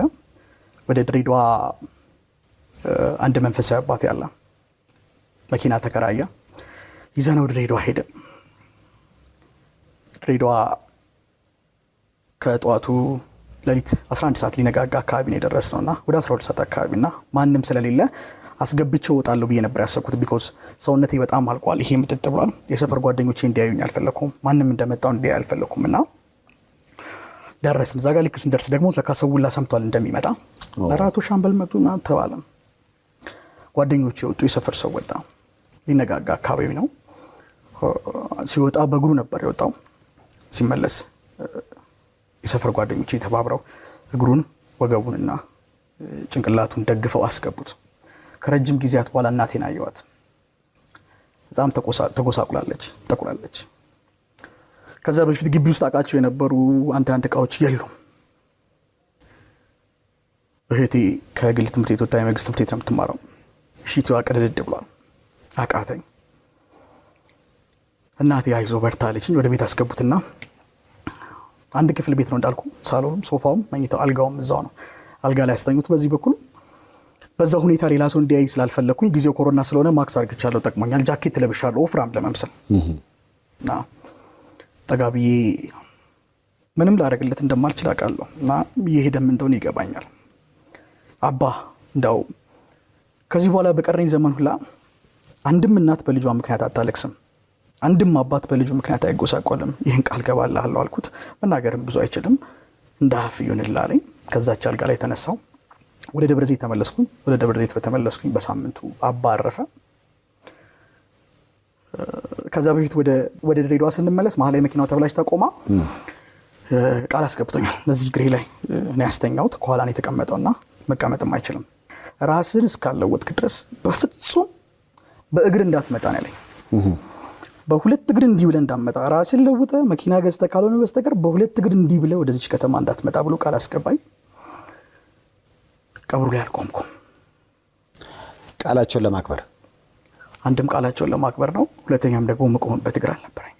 ቢኮዝ ለዛ ሁሉ ነገር ተጠያቂው እኔ ነኝ።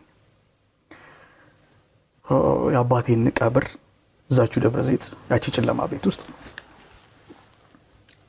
በስልክ ጨረስኩኝ።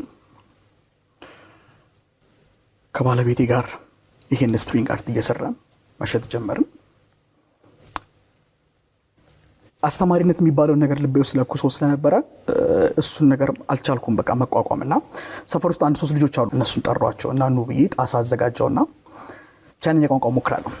ቻይንኛ ቋንቋ EERR ሰን እያልኩኝ ቁጥር አስቆጥራቸው ጀመረ። ደብተራቸውን ይዘው መጥተው ቁጭ ብለው ጣሳ ላይ ይማሩ ጀመረ። ከዛ ደግሞ የ8ኛ ክፍል ተማሪዎች አንድ 3 ልጆች አገኘው። እነሱን ደግሞ በተክርስቲያን ውስጥ አንዲት ክፍል መንፈሳዊ አባቴ እንዲሰጠኝ አደረኩኝና እዛ ደግሞ እነሱን በነፃ አስጠናቸው ጀመረ። ጊዜው ኮሮና ነበር እንዳልኩ። ተከፈተ ትምህርት። 8ኛ ክፍል ናቸው። 1 ወር ተምራችሁ መፈተን አለባችሁ ተባሉ። ሚኒስትሪ ተፈተኑ። አብዛኛው ተማሪ ትልቁ ውጤት ያመጣው ፊዚክስ ነበር። ስለዚህ አሁን እያስተማርክ ያለኸው ራስን በራስ ያስተማርከው ዕውቀት ነው ለልጆች እየሰጠ ያለው። አሁንም እንደዛው ነው። ጊፍት ሪል ስቴት ለኑሮ ምቹ በሆነው በመሃል አዲስ አበባ በለገሃር 4ኛውን ግዙፍ መንደር እንሆ ብለናል። ቅንጡ አፓርትመንቶችንና የንግድ ሱቆችን ከበቂ የመኪና ማቆሚያ ጋር በልዩ ዲዛይን ለአጭር ጊዜ በሚቆይ ልዩ ቅናሽ በመሸጥ ላይ እንገኛለን። ይምጡ፣ ገዝተው በሚያተርፉበት የዕድሜ ልክ ኢንቨስትመንት ተጠቃሚ ይሁኑ። ጊፍት ሪል ስቴት ማህበረሰብን እንገነባለን። በዳታ ቤት አድሚኒስትሬሽን ስልጠና ከ7 ዓመታት በላይ ልምድ ያካበተ አብሮ ቪዥን ግሎባል በየትኛውም የዓለም ክፍል ሆነው የ24 ሰዓት ቴክኒካል ድጋፍ እያገኙ የሚማሩት። ስለ ስራው አይጨነቁ፣ እኛው ብቁ አድርገን እናዘጋጅዎታለን። በስራ ላይም ሆነው ስራውን በደንብ እስኪለምዱት የማያቋርጥ ድጋፍ ያገኛሉ። የቀጣይ ባች ስልጠናችን በሚቀጥለው ወር ይጀምራል። ለበለጠ መረጃ ድረገጻችንን ይጎብኙ። እኛ ጋር ተምረው ዳጎስ ባለ ደሞዝ በግዙፍ ዓለም አቀፍ ተቋማት ተቀጥረው በመስራት ላይ የሚገኙ ምስክሮቻችን ናቸው። አብሮ ቪዥን ግሎባል የአይቲ ስልጠና ተቋም። ምናልባት ቲክቶክ ላይ ካሉት ቪዲዮዎች አንዱን እያየው ነውና ፌሻል ኤክስፕሬሽን የሚባል ነገር አለ። ከቲያትር የሚመስል ነገር አለው። ይሄን ስታደርግ አንተ በቃ ማስረዳትን ነው እንጂ ለምሳሌ እዚህ ጋር በጋውን ነው የምታጠፈው የጻፍከውን። ይሄ በጣም ብዙ ነውጥ አስነስቷል። ብዙ መምህራንን አስከፍቷል። በጣም ብዙ መምህራንን ደግሞ በጣም ተደስተውበታል። ብዙ መምህራንም አፕሪሼት አድርገውኛል በዚህ አቅጣጫ። ኦልሞስት ከ4 ሚሊዮን በላይ ቪው ማግኘት የቻለ ቪዲዮ ነው ይሄኛው ቪዲዮ። ምንድነው ተቃውሞውና ድጋፉ? እንደው ተቃውሞውን እኔም ራሴ አይገባኝም። ሪዝኑ ምንድነው ካልከኝ ብዙ ዳስተር እያለ እንዴት በጋውኑ ያጣ? አዎ ግን በሰዓቱ ለልጆቹ ዲሞንስትሬት ለማድረግ ያለው ነገር ፕራክቲካሊ ለማሳየት ምንም አማራጭ አልነበረኝም ከጋውን ውጪ። ጋውኔን እጅግ በጣም ነው የምወደው፣ መምህርነትን በጣም ነው የምወደው እና በነፃ ነው እያስተማርኩ ያለሁት። በቮለንተሪዝም ሳስተምር የተቀረጹ ቪዲዮዎች ናቸው። ለገቢ ምንጭ አይደለም መምህርነትን የምጠቀምበት። በቃ ኢትስ ማይ ፓሽን እና ዋና ቋሚ ገቢ ምንድነው? አሁን ላይ ኦንላይን አስተምራለሁ። ከኢትዮጵያ ውጭ ያሉ ተማሪዎች በተለያየ ሀገር አሉና ከነሱ ነው የማገኘው። ግን ቮለንተሪዝም ሊግ ነው አሁንም አዲስ አበባ ውስጥ እየፈለኩ ነው ያለሁት የምሰራበትን ስፔሻሊ የመንግስት ትምህርት ቤቶች ላይ ልጆችን ሰፖርት ማድረግበትን መንገድ ቀን ቢኮዝ ማታ ነው የኔ ስራው። ሌሊት ነው እያስተማርኩ ማድረው በኦንላይን እና ያንን እየፈለኩ ነው ያለሁት። ጋውን አውልቆ ኢነርሺያ የሚለውን ኮንሰፕት አስረድቶ ልባቸው ውስጥ ጥብቅ ከማድረግ ውጭ ሌላ ምንም አይነት አማራጭ የለኝም። በጊዜ የሚያረካው ጋውን አውልኩ ጠረኩኝ መልሼ ለብሼዋለሁ ያንን ጋውን እኔው ራሴ።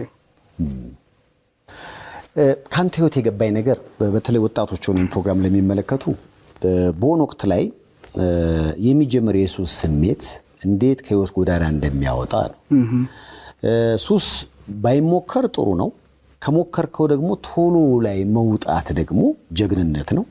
በዛ ውስጥ ግን ኖሮ አርጅቶ መሞት ደግሞ ትልቅ ዋጋ ያስከፍላል። አሁን ለምሳሌ የምትወዳቸውን አባትን የጸጸት ስሜት ውስጥ የከተተ ያ ነው። በትክክል እሳቸው እንዳሰቡት እኮ የመጀመሪያውን ብጨርስ ኖሮ ጥሩ የሆነ የደስታ ጊዜ አብራችሁ የምታሳልፉበት እድል ነበር። በሚቀባ ይጸጸታል። ያው የአባ ለመኖር አሁን እንዲህ ለብሼ ያለ ማየቱ አሁን እኔ እናንተ እንደዚህ መገናኘታችንን እኔ ከአቶ ሰይፉ ጋር ቁጭ ብዬ እንደዚህ ማውራቴን አለማየቱ ሁሉ ጊዜ ይቆጨኛል።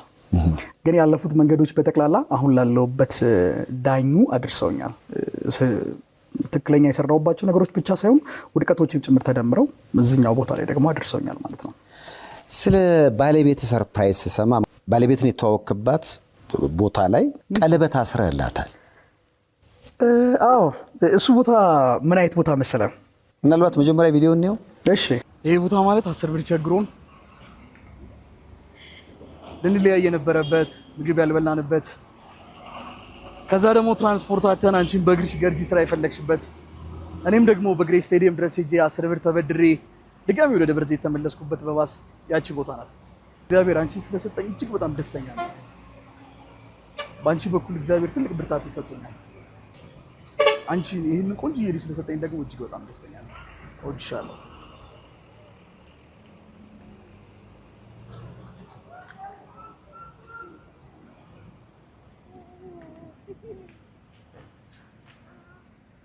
አሳይቶልኝ ቃል እንደገባውልሽ እዚህ ጋር ነው ማድረግልሽ።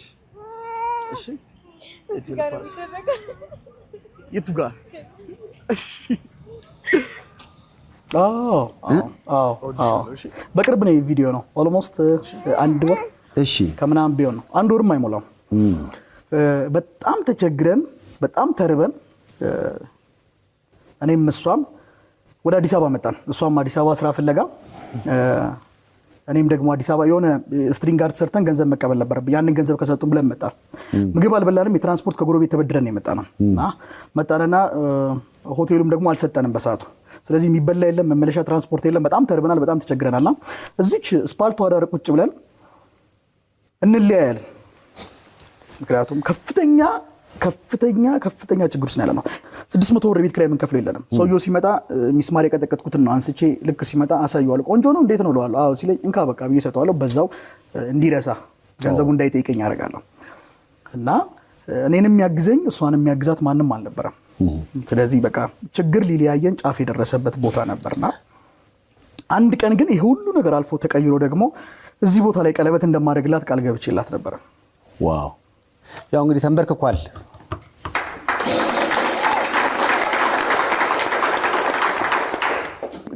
የሆነ ጉድለት እየተሰማኝ ነው። አለች አይደል? አዎ ያው ነይ እስኪ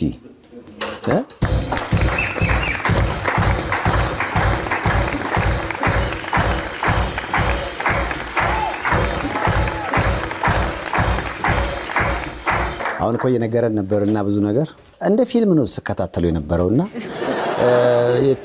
ፊዚክስ ብቻ ሳይሆን ጥሩ ታሪክ ተናጋሪም ነው። የገባኝ ነገር እሱ ነው። ስዕል በደንብ ትሰጣለህ እና ያንን ያሳለፋችሁትን ያስቸጋሪ ወቅት በደንብ ነው የገባኝና ያልፎ ለዚህ ቀን እንደርሳለን የሚል ተስፋ ነበረ ወይስ እንለያይ ተባብላችሁ ስትማማሉ እዛ ጋር የሚቆም መስሎሽ ነበር? በጣም የሚቆም መስሎኝ ነበር። ግን ዳኒ በየትኛውም ፈተና ስናልፍ ማለት ጨለማ ውስጥ ብርሃን የሚሰጥ ሰው ነው። ንግግሩ ተስፋን ማለት እንደሆነ አድርጎ ነው የሚስልልህ ሁሉ ጊዜም እና የሚገርም እስካሁን ከተናገራቸው ነገሮች ውስጥ ያልሆነ ነገር የለም። እሱ ተናግሮ በዛ ጨለማ ውስጥ ከተናገራቸው ነገሮች አንዱ ይሄ ጊዜ አልፎ ቁጭ ብለን አንዳንዴ እናያለንና ጎረቤት ቲቪ ያላቸውና እነሱ ጋር እና ማርታ አንድ ቀን ግን እኔና አንቺ ይሄ ጊዜ አልፎ ሰይፉ ላይ እንቀርባለን ብሎኝ ነበር ያን ታይም እና ያው ሆነ እንዴ ትላት ነበረ? ማስታወሳለሁ። አንድ ቀን እንቀርባለን እንደውም ቀርበን ራሱ ድሮ እዛ ጨለማ ቤት ሆነን አንተ ጋር እንቀርብ ነበርኩ ብዬ ነግሯለሁ ብዬ ራሱ ነግራታለሁ። እና አሁን ይሄ ቪዲዮ ቫይራል ከወጣ በኋላ ብዙ ሚዲያዎች ይደውሉ ነበረ። ግን እኔ ሰይፉን ጠብቀዋለሁ እላት ነበር። ቆይ ሰይፉ ጋር ቀርባለሁ መጀመሪያ እሱን ነው የምጠብቀው እያልኩ ጠብቅ ነበር። ድንገት በመሃል ስልክ ተደወለልኝ። የዛን ሰዓት የነበረን ደስታ ነበረ። ደወለ ነው የተባለ። በጣም ደስ ይላል። ፕሮዲውሰሮቼ በጣም መቅረብ አለበት። ምክንያቱም ብዙ ጊዜ አርቲስቶች ይበዛሉና እንታማለን። ራስን በራስ አስተምረህ ነው። አሁን ደግሞ ስሰማ ያቋረጥከውን የአዲስ አበባ ዩኒቨርሲቲ ትምህርትን ለመቀጠል ወስነሃል። የራሱ በጣም አስደሳች ነው። በቅርብ ሄጄ ነበር ግን ያው ምዝገባ ሐምሌ ወር ላይ ስለሚጀምር ሐምሌ ወር ላይ ልቀጥል አስቤያለሁ። ከዛ አንፃር ምንድነው ብዙዎችም እንግዲህ ቢመጣ ጥሩ ነው። እኛ የተመልካቾችን አስተያየት እናከብራለን እና የተለቀቁትን ቪዲዮዎች ሲያዩ በቃ መምጣት አለበት ዳኒ ቲሸርት ዳኒ ፓሽኑ ደስ ይላል። ለጊዜው ወረቀቱ ላይ ኖሮ ይችላል ግን ዕውቀቱ አለው። በጊዜ ሂደት ደግሞ ወረቀቱ ይኖረዋል። በተጨማሪ ደግሞ አሁን ቀደም እንዳልከውም ኮርሶችን ወስዶ ደግሞ ወረቀቱም አለው። ስለዚህ የተመልካቾችም ግፊት ነው እዚህ ጋር እንድትቀመጡ ያረጋችሁና ተመልካቹንም አመስግኑ። እኔ ብቻ ያለ ህይወትህ የሁለታችሁ ለምሳሌ ቀደም እንዳልሽው ያን ጎዳና ተዳዳሪ የሚሸት ጠረን ያለውን ሰው አፍቅሮ አጥቦ አጥኖ ሁሉ ምክንያቱም ጠረኔ ጥሩ አልነበረም ስላልክ ነውና ያንን ቀይሮ ማፍቀር ያለብክ የተገኘህል እንጃ ያው በሳቱ የነበርኩበት ሁኔታ እኔ ብቸኛ ነበርኩኝ። ብዙ ጣውረዶችን እያለፍኩ ነው ክላስም ስማር የነበረው እና ብዙ ጣውረዶች አልፌያለሁ። በክላስ ተማሪም እያሉ ከ8ኛ ክፍል ጀምሮ በሰው ቤት ነው ያደግኩ። ሰው ቤት ተጠግቼ ትምህርቴን አስተምሩኝ እያልኩ ነው ህይወቴን የገፋሁትና ማለት እውነት ተናግሬ እንደዚህ ነኝ እባካችሁ አግዙኝ ብዬ አመኔታ ያጣውባቸው ረጅም ጊዜያት ነበሩ እና ህመማ ነበረ ያ ጊዜ ትዛለኝና እሱም እንደዛ ብሎ ሲነግረኝ ለመቀበል የወሰንኩት እነዛ ተናግሬ እባካችሁ አሳድሩኝ ትምህርቴን ልማር እባካችሁ አብሬያችሁ ተጠግቼ ልኖር ያልኩባቸው ዘመናት ሳይቀበሉኝ የቀሩት ሰዎች ትዛሉኝና አለመታመኔ እሱንም ሰላም ነው እንዳልቀር ያደረገኝ እሱ ነገር ነው። ለፊልም ጸሐፊዎቻችን ይሄ እንግዲህ ታሪክ ነው ብዬ አስባለሁ። ብዙ ፊልሞቻችን ያው አልሰሩም ማለት አይደለም ግን በአብዛኛው ሀብታም ሴት ሆነ ደሃን ስትወድ እሱ ላይ ያተኩራሉ አይደለ? የኛን እኮ ፊልም አንዳንዶች ሳይጨርሱት አጀማመሩን አይተው ያውቃሉና ይሄ ግን አጀማመሩም መሃሉም ለየት ያለ ይመስለኛል። በዛ የችግር ህይወት ውስጥ ሆና ችግረኛን መውደድ ይሄ በራሱ አዲስ የፊልም ጽሑፍ ነው። እውነት ለማለት ነው ሊገባ አለ ያልተነገረላቸው ሰዎች አሉ ይገባኛል። ግን ከዛ ውስጥ አንዱ ማሳያ እናንተ ህይወት ነው ብዬ አስባለሁ። ሁለት ፍራሽ ነበራችሁ መጨረሻ ላይ ከዛ ህይወት እየተቀየረ መጣ። ሳናስበው ህይወት ይቀየር ጀመረ። መጀመሪያ የተገዛው የቤት ዕቃ ምን ነበር? ኪችን ካቢኔት። ኪችን ካቢኔት። ከዛ በኋላ ያለ ቴሌቪዥን ተሟላ የቤት ዕቃ። የቤት ዕቃ ተሟላ። ፍቅሩም ደራ። ወለዳችሁ? ዋው! ስንት ልጅ? አንድ ልጅ። አሁን ልጃችን 6 ወር ሆኖታል ከተወለደ። በቅርቡ ነው ከአራስ ቤት የወጣችው? እንኳን ማርያም ማርች በሏት እኔም ያልኩት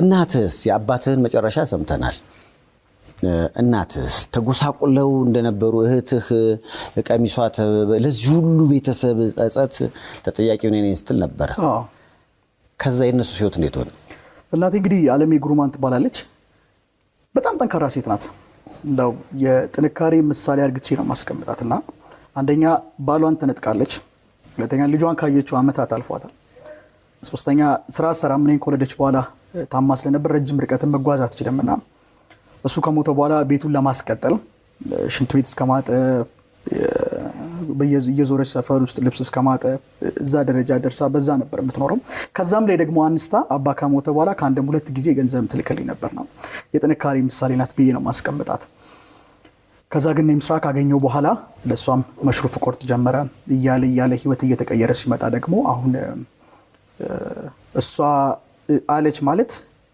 እጥፍ አርግቼ ነው ማደርገው ነው ልቤ ውስጥ የሚፈሰውን ደስታና ሴት ልነግር አልችልም አሁን እግዚአብሔር የተመሰገነ ይሁን ደህና ናት ጥሩ ነገር ላይ ነው ያለችው አሁን ደግሞ ደርሼላታለሁ ቪዲዮዎች ምናምን አዩ ድሬዳዋ ላይ ዝነኛውንክ በአራት እግር ካልሆነ በሁለት እግር እንዳትመጣ ተብለሃል ያው እንደ እግዚአብሔር ፍቃድ እንግዲህ ያው 2018 ድሬዳዋ ሄጂ እሷን ማገኝበት አመት ነው ብያስባለሁ ያርግለት እንዴ በአራት እግር አሁን በዓለም አቀፍ ደረጃ ያው በኦንላይን እያስተማርክ ነው ያባተን ቃል አክብረህ በሁለት ሳይሆን በአራት ሶስት ሆነ የምትሄድበት እድል ይኖራል ብዬ አስባለሁ ለዳኒ እንደሰጠው አይነት አፍቃሪ ሚስት ለእናንተ ሚስታችሁ አንተ እንኳን በዲኤምቪ አካባቢ ለመኖሪያ ለንግድና ለተለያዩ አገልግሎት የሚውሉ ቤቶችና ህንጻዎችን ለመግዛት ሲያስቡ በርካቶችን የቤት ባለቤት ያደረገውን ዳንኤል ሪሌተርን ያማክሩ ለአዲስ ቤት ገዢዎች ግራንት ያመቻቻል ዳንኤል ሪሌተር ፊሶን ሪል ስቴት ይመልከቱት ለመኖር ያለውን ድባብ ልጅ ለማሳደግ ያለውን ምቹነት በአያት ዞን 5 የፊሶን ሲቲ መንደር ላይን የሚስቡ ለመኖር የሚያጓጉ ከስቱዲዮ ጀምሮ እስከ ባለ 3 መኝታ ቤቶች እንዲሁም ቅንጡ ቪላ ቤቶችና ታውን ሃውሶችን ይዞ ቀርቦላችኋል ፊሶን ሪል ስቴት ቤተሰባችን ይሁኑ እውነት ከነሱ ሱን ይወደድሽው በጣም ነው ወደድኩት እኔ ነኝ ቀድሜ እንደውም ይወደድኩት ከሱ እሱ ሌላ ሱስ አለው አንቺ ደግሞ እሱ ሱስሽ ሆነ እዛ ቤት ውስጥ እኮ ሱስ ነበር ማለት ነው አሁን ያኛው ሱስ ጠፋና የሷ ሱስ ብቻ ቀጠለ አሸነፈች አደክምም ግን አሁን ብዙዎቹ እኮ ይሄን ሰው እየቀየረዋለው ሳይሆን ይሄን ሰው ለመቀየር የማያዋበሳ ራሴን በቀየር ይሻለኛል ወይም ደግሞ ለምን ደክማል የሚል ነገር ውስጥ ይገባሉና የተቀየረ ሰው ፍለጋ ይሄዳሉ በጣም በሚገርም ሁኔታ ደግሞ የተቀየሩት ሰዎች ደግሞ ከተቀየሩ በኋላ እንግዲህ ያቺ ሴት ለምንድን ነው የተጠጋች አሁን ለምሳሌ አንድ ደሃ ሰው እየተጋየ የለፋ ምናምን ሀብታም ሆኖ አብራው የለፋች ሴት ካለች የተጠጋችኝ እኔን ብላ ነው ብሎ ነው የሚያስበው ያ ሰው ከለፋና ከደከመ የሆነ ጫፍ ላይ ከደረሰ በኋላ ግን የምትመጣ አፍቃሪ ግን ምን ይንወዳ ነው ወይም ደግሞ ምን ይንወዶ ነው የሚል ስሜት ይፈጥራልና ያዳገት ስሜት አልነበረም አንቺ ነው ይሄ ሰው ገና ተለውጦ ገና ከዚህ ጨለማ ህይወት ወጥተን የሚል ስሜት አልነበረም ገና ሳገኘው እግዚአብሔር የሰጠኝ ትልቅ ስጦታ እንደሆነ ገብቶኛል ምክንያቱም ሰው አልነበረኝም ማለት ሙሉ ወንኩኝ እሱን ሳገኝ እና ከዛ በኋላ ቆይቶም ቢሆን ሱስ እንዳለበት ያወቅኩት በሳቱ እንዴት ያወቅኩበት መንገድ ምንድነው ቤት ማለት ውሎ ነው ቆይቶ ነው የሚመጣውና ቤት ሲመጣ እንዴት ቆይታ መጣ ምናም በየኔ ስናደድ እሱ ይስቃል እና ይቀዩ ነው የሚመጣው በዛ ታይም ነው ያወቅኩት በጣም ዝም ብሎ ነው የሚስቀው በቃ እኔ ስናደድ ይስቃል ገብቶላ ዝም ብሎ ይስቃል አንቺ ትናደጃለሽ በጣም ነው የሚስቀው በቃ ከባድ እኮ ነው ሰው እየተቆጣ አንተ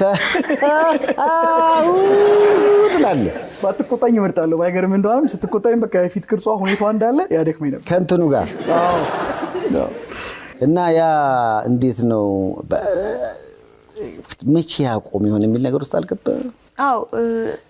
ይምላል ማለቴ አረው በቃ ከዚህ በኋላ ምናምን ሲል አምነዋለሁ በደንብ በሙሉ ውስጤ ነው ማምነውና ግን ወዲያው ወይ ሱቅ ሲሄድ ወይ ምናምን ወዲያው ነው ማገኘው ቀልቶ ሲጋራው ያጨሳ አገኘዋለሁ እንደዚህ ይላል ምናምን እና ግን እርግጠኛ ነበርኩኝ ጎዳና ተዳዳሪ ያለ ስልክ ደወለልሽና ሱቁ ጋር ቆሞ ጠበቀሽ አንድ ቀን ሙሉ አልደወልሽለትም ለምንድን ነው ያልደወልሽው አሁን መቆጣል ጀመር ወጥያቄ እኔ ዲኮር ምሰራበት ቦታ ብዙ ወጣት ልጆች አሉ የሚሰሩ እንደዚህ እና ያው ልክ ስገባ ለምታሰራኝ ባለቤት ለዲኮር ቤቱ ባለቤት በጣም እንደዚህ መንገድ ላይ እንደዚህ ታክሲ ውስጥ ሰው አግኝቼ ነበርና ባክሽን አንቺ ጋር እንዲሰራ ምናምን በሙሉ ታሪኩን ነገርኳት ከዛ አረ ምን ሆነሽ ነው ማርታ እንዴ በዚህ ሰዓት እንደዚህ አይነት ሰው ታምኛለሽ ምናምን አለችኝ እና ታታምጪ እና ተቀበልኳት አመንኳት አረ አይደል ምናምን ከዛ ደግሞ ትንሽ ቆይቼ አርሃኒኩ እንደዚህ ብሎኛል ምናምን ደግሞ ድጋሚ ነገርኳት አንቺ ቆይ ከሱ ውጪ ሌላ ወሬ የለሽም ስትለኝ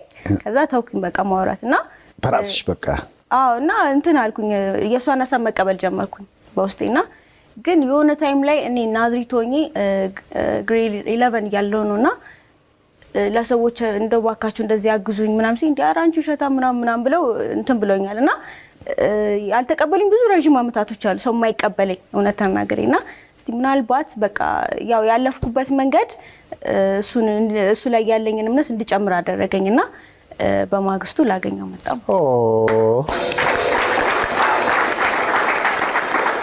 አንዳንዴ ይሄ ይመስለኛል ለሶስተኛው ወገን አሁን ለምሳሌ ጎዳና ተዳዳሪ ነው ሶስ ውስጥ አለ ራሱን እንትን ያለ ሰው ነው እርግጥ በዛ ስሜት አንቺም ጋር የፍቅር ነገር የለም እሱ ላግዝ ነው አይደል አዎ ነው ወደሽው ነበር አላቅም ግን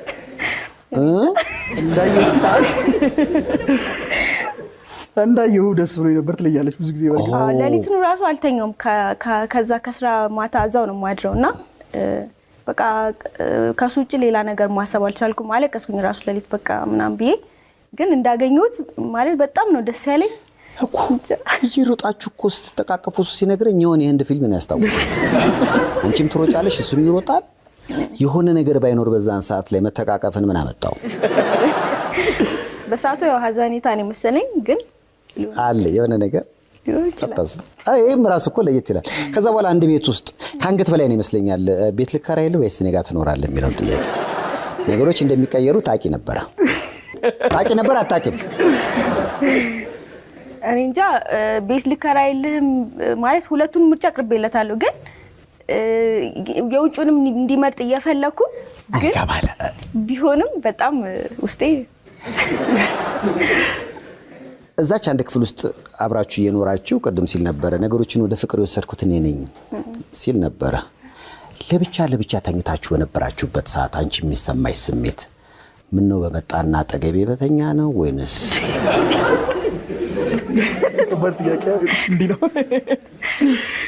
ሲመጣ ምን ተሰማሽ የምትፈልጊው ነገር ወይም ደግሞ በጉጉት የሚጠብቂው ነገር እንደተሳካ ነው ወይንስ ያልታሰብሽው ነገር እንደሆነ ነው በጊዜ ተሰማሽ አንተ ትበልስ እንዴ ወአሙስተሽ የለም እኮ እሱ ምን ተናገረ ነገሮች ወደ ፍቅር አቅጣጫ ሄዱብኝ ከዛ ሄድኩኝ እኔ ነገር የፈለኩት ብሏል ደንግጠሻል እኮ አልደነገጥሽም ያኔ ደንግጫለሁ ደነገጥሽ ደስ የሚል ድንጋጤ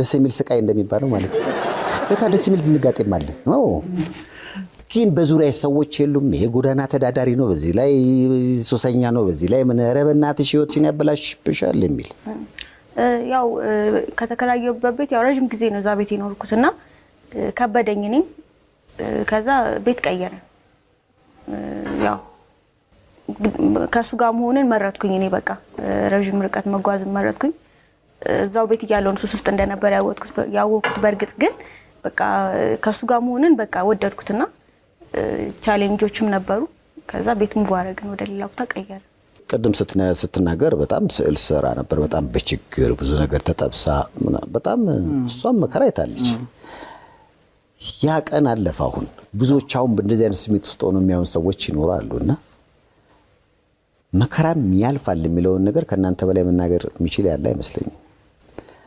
ያቺኛዋን ባለቤትና ያቺኛዋን ስታነጻጽር ምን ይሰማል ለኔ ሁሌም አንድ ናት ያኔ እሷን ማፈቅርበት ልብ ነው አሁንም እኔ ጋር ያለው። ያኔ ፀጉሯን ሳትታጠበው ሰውነቷ በጣም ልቅ ብሎ የቀን ስራ አሸዋ ተሸክማ የቀን ስራ ሰርታ ስትመጣ እግሯ አቧራ ሆኖ የሆነ ቡሽ ጫማ ለብሳ ስትመጣ ያኛው ፍቅር ነው አሁንም ያለው። ፍቅርን ግለጽላት። አሁን በዙሪያ ካሉ ነገሮች በጠቅላላ ህልሜ ብዬ ካስቀመጥኩት ነገር ራዕይ ብዬ ከያዝኩት ነገር እያለፍንባቸው ካሉ ችግሮች እያለፍንባቸው ካሉ የስኬት መንገዶች ሁሉ አንቺ ትበልጫለሽ። እወድሻለሁ።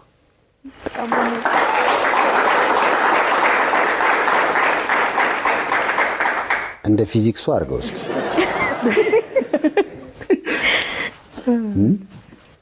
የልጃችሁ ስም ማን ተባለ? ባርኮናል። ትክክለኛ ስም ነው። ባርኳችሁ። እውነትም ተጨማሪ ልጆች እንዲኖራችሁ ትፈልጋላችሁ? በሚገባ። አሁንማ የተስተካከለ ነው።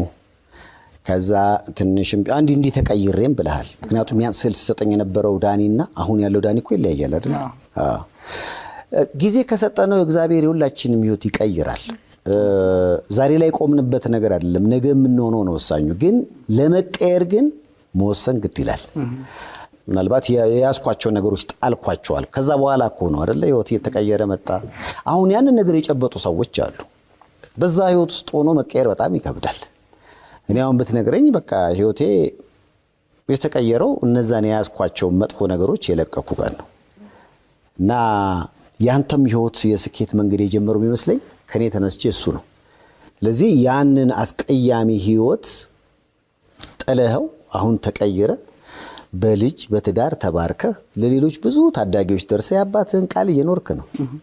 ይሄንን ግን መፈጸም የቻልከው የሚመስለኝ አንድም ለእግዚአብሔር ተመችተሃል። ያንተን ህይወት እንደቀየረ እንግዲህ ልክ እንዳንተ በዛ ህይወት ውስጥ አሁንም ላሉት በአጠቃላይ እግዚአብሔር ታሪካቸውን ይቀይር። እኔ ምርቃት ከተባለ እሱ ነው መረቃቸው። እግዚአብሔር ይቀይር ታሪክህን። እያለቀስክ ነው እንዴ? አዎ እውነት መጽሐፍ ለምናጽፍ ጽፌያለሁ። ጻፍክ እንዴ? በህትመት ደረጃ አልተገለበጡም እንጂ ብዙ አጀንዳዎችን ጽፌ አስቀምጫለሁ። አሁን እነዛን የተውካቸውን ነገሮች የለም? ኦልሞስት ከ5 ዓመት በላይ ሆነኛል። ስሜቱም የለም ውስጥ የጓደኛ ለውጥ አረክ? ስራ ከስራ ቤት ነው፣ ሌላ ነገር አላውቅም ረጅም ጊዜ። ስለዚህ ፊዚክስ ውጪ ከሆነ ትምህርቱ ነው፣ ቤት ከሆነ እሷ ነች። ለፊዚክሱ በእናታችሁ እሷስ ህይወቷ እንዴት ሆነ ከዛ በኋላ? እንዴት ሆነ? ምክንያቱም ያንቺም ታሪክ የሆነ ቦታ ላይ ተንጠልጥሎ ቀረ። ትምህርቷን አቋረጠች ብሎ የእሱ 4 ማቋረጥ አይደለም እኮ አንቺን ሁሉ እንድታቋርጪ ምክንያት ሆነ። ከዛ እንዴት ሆነ? እኔ ከሷ አንደበት ልስማው። ያው እንደምንም ብዬ ጨረስኩ። እንደምንም ነው የሚባለው። ፕራክቲስም ያው የተወሰነ ጊዜ ነው የወጣሁት፣ ጨረስኩት። ግራጁዌት አድርግቻለሁ። ይሄ በራሱ ደስ ይላል። ሷራቴ ስለሆነ የሆነ ቦታ ቻይና 2 እኮ ማንዲ ቻይና እኮ የመጀመሪያው አንተ ትመስለኛለህ። 2 እያቋረጠ የሚመጣ እሱ ጋር ነው የጸጸት ስሜት በጣም ያለው ይመስለኝ። የአባትን ቃል አለማክበር፣ ያቺን $100 ሰጥተው ልከው በቃ እንደ ቃላቸው አለመኖር። ምናልባት የጸጸት ስሜት ከተባለ አሁን የእሳቸው እኮ የብዙ ታዳጊዎችን ህይወት እየቀየርክ ነውና ነፍሳቸው ደስ ይላታል። ግን ደግሞ አንተ ምን አለበት በኖሩና ባዩ የምትለው ነገር ትንሽ የጸጸት ስሜት የሚፈጥርብህ እሱ ነው ይመስለኝ። እና አንተ የመታህን ድንጋይ እንዳይመታ፣ ያንተ የመታህን ድንጋይ ሌሎችን እንዳይመታቸው በዚህ አጋጣሚ የወላጅን ሐሳብ የወላጅን ቃል ባለመጠበቅ ብዙዎች ሲሰናከሉ አሁንም አሉኮ ያኮ ታዳጊው ዳኒ አሁንም አሉኮ አለን። እና ለነሱ እንደው የስንብት መልእክት ካለ? አሁን እኔ ካላስተማርኩኝ አሁንም ይቆጨኛል። አሁን ማታ አስተምራለሁ፣ ለሊት ሙሉ ያስተማርኩ አማድረው ቀን የቀረጸች ነው የምታደርሷ። የቲክቶክ ቪዲዮን እሷ ነው የምትቀርጸው? አይ የቲክቶክ ቪዲዮን ሳይሆን ለሊት ላይቭ ሳስተምር ካሜራ ይዛ እሷ ናት እያዞረች ልጁን ይዛ እናድራለን። እንደዛና ለሊቱ ከማስተማር ተጨማሪ ደግሞ ቀንም ማስተምርበት ቦታ የምፈልገው ነፍሴ የምታርፈው ሳስተምር ብቻ ነው። ለሌሎች ወላጆች የፈገግታና የሳቅ ምክንያት ሲሆን ነፍሴ ርፍ ትላለችና ያንን ቁጭት ለመርሳት ያንን ጸጸት ለመርሳት ነው አሁን መንገድ እየተጓዝኩ ያለሁት። እና አንዳንድ ጊዜ በተለይ ወጣት እያለን ይሄ ልጅነት የሚባለውን እድሜ አልፈን 10ዎቹ እድሜ 14 15 ስንጠጋ የሚታየን ነገር ሁላ እውነትና ልክ መስሎ ነው የሚታየን። ለምሳሌ አሁን እኔ 28ኛ ዓመቴ ልጅ ነው እዚህ ጋር ቆሜያለሁ። እናቴ 50ዎቹን አልፋለች። ያ ማለት እናቴ ተጓዘች የተወሰነ ርቀት አለ እዛ ድረስ። እኔ የሚታየን ከዚህ ጋር ይሄ ካሜራማን ይሄ ግድግዳ ነው። ስለዚህ ሁሉ ጊዜ ይሄ ካሜራማንና ይሄ ግድግዳ ልክ ነው ብዬ ነው ማምነው። እሷ ደግሞ ከኔ ራቅ ብላ ስላለች በግራም በቀኝም ያለው ነገር በጠቅላላ ይታያታልና አይ ልጄ ተው እዚህ ጋር ስትደርስ ነው እንደው የሚገባ እኔ ያየሁት ያለሁት ነገር አለ የሆነ እንቅፋት አለ ተው ስትል እርግጥ ነው የሚታየን ነገር ያ ነው። ስለዚህ አይ ይሄ ነው ትክክል ብለን እንጓዛለንና እኔ አሁን ለተማሪዎች የምመክራቸው ምክራለሁ። ልክም ስትሆኑ ልክም ሳትሆኑ እናት ካለች እሺ ነው፣ አባት ካለ እሺ ነው። ወይደር የልክነት ስሜት ቢሰማህም የልክነት ስሜት ባይሰማህም እነሱ ከተናገሩ እድሜ በራሱ የሚያስተምር ነገር አለ። እሺ ነው። ስለዚህ እንደው እሺታን እግዚአብሔር አይንፈጋቸው። ወላጆቻቸውን እሺ በሉ ነው እንግዲህ ይገባል። የቀደሙ ቪዲዮ በጣም አሁን እንደው ከዚህ ዴስክ ላይ ብንዘል ሉክ እስቲ እንደው አሁን ፊል አደርገዋለሁ። ወይቱን ባይዘው ፊል እያደረኩት ነው። ክብደት አለኝ፣ ክብደት እንዳለኝ አውቃለሁ። ስዘል ግን ዜሮ ነው የምሆነው ለራሴ። በስመ አብ ዜሮ ነው የሆንኩት። እየዘለላችሁ ሞክሩት። ምንም ክብደት እንዳላችሁ ፊል አታደርጉት።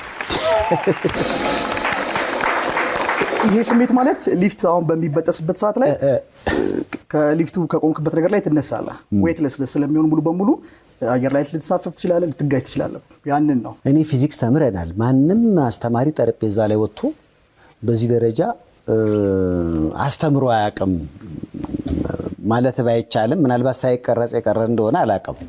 ያንተ ግን ይለያል። የሰውን አስተያየት እንዴት አየው? ሰይፍሻን ይደንግጫለሁ። እኔ በዚህ ደረጃ ኤክስፔክት አላደረኩም። እንዳው እግዚአብሔር አለ ብዬ በዘጋው ይሻለኛል። ቢኮዝ አሁን ላይ ቲክቶክ ላይ ኢንተርቴይንመንት ነገሮች፣ ሙዚቃ እንደነዚህ አይነት ነገሮች የተያዙ ነገሮች ናቸው። ኦር ሰውን ሊያዝናናና ፈታ ሊያደርግ የሚችል ነገር ነው ተቀባይነት ያለውና አሁን ይሄን እየጮሁ ማስተማር እኔ ተቀባይነት ይኖረዋል ብዬ በፍጹም ኤክስፔክት አላደረኩም። እንዲሁ ነው በቃ ይለቀቅ ብለን ይለቀቅ ነውና ልክ 1 ሚሊዮን አለፈ የሚል ነገር ሳይ ክውን ያልኩት። ከዛ ወጥቼ ደግሞ ሰው እንዳለ እየመጣ አድናቆቱን ሲገልጽልኝ እኔ ስቲል ነው ማመን አልቻልኩም። በቃ እግዚአብሔር አለ እና ሆነ ብዬ ብዘጋው ይሻለኛል። ያው እንግዲህ የብዙቻችሁ ጥያቄ ነበረ። ህይወቱ ራሱ ያለፈበት መንገድ ሌላ ፊልም በሉት። ባልና ሚስቶቹን በጣም አመስግኑልኝ፣ እድሜ ከጤና ይስጣቸው። በጥያቄያችሁ መሰረት ያው እንግዳ ሆነዋል።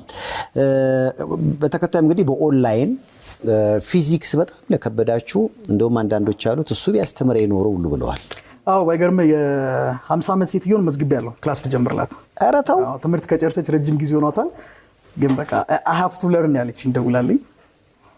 እንደው እድሜያቸው በጣም የሄዱም ሰዎች ይደውላሉ ድጋሚ ለመማር። ፊዚክስ እና ኬሚስትሪ በጣም በእኛም ዘመን በጣም ከባድ ነበሩ። በጣም ትኩረትን ይስባሉ። የዛኑ ያህል ደግሞ ጥሩ ያልሆነ አስተማሪ ደግሞ ካገኘህ ደግሞ እንቅልፍም ይስባሉ።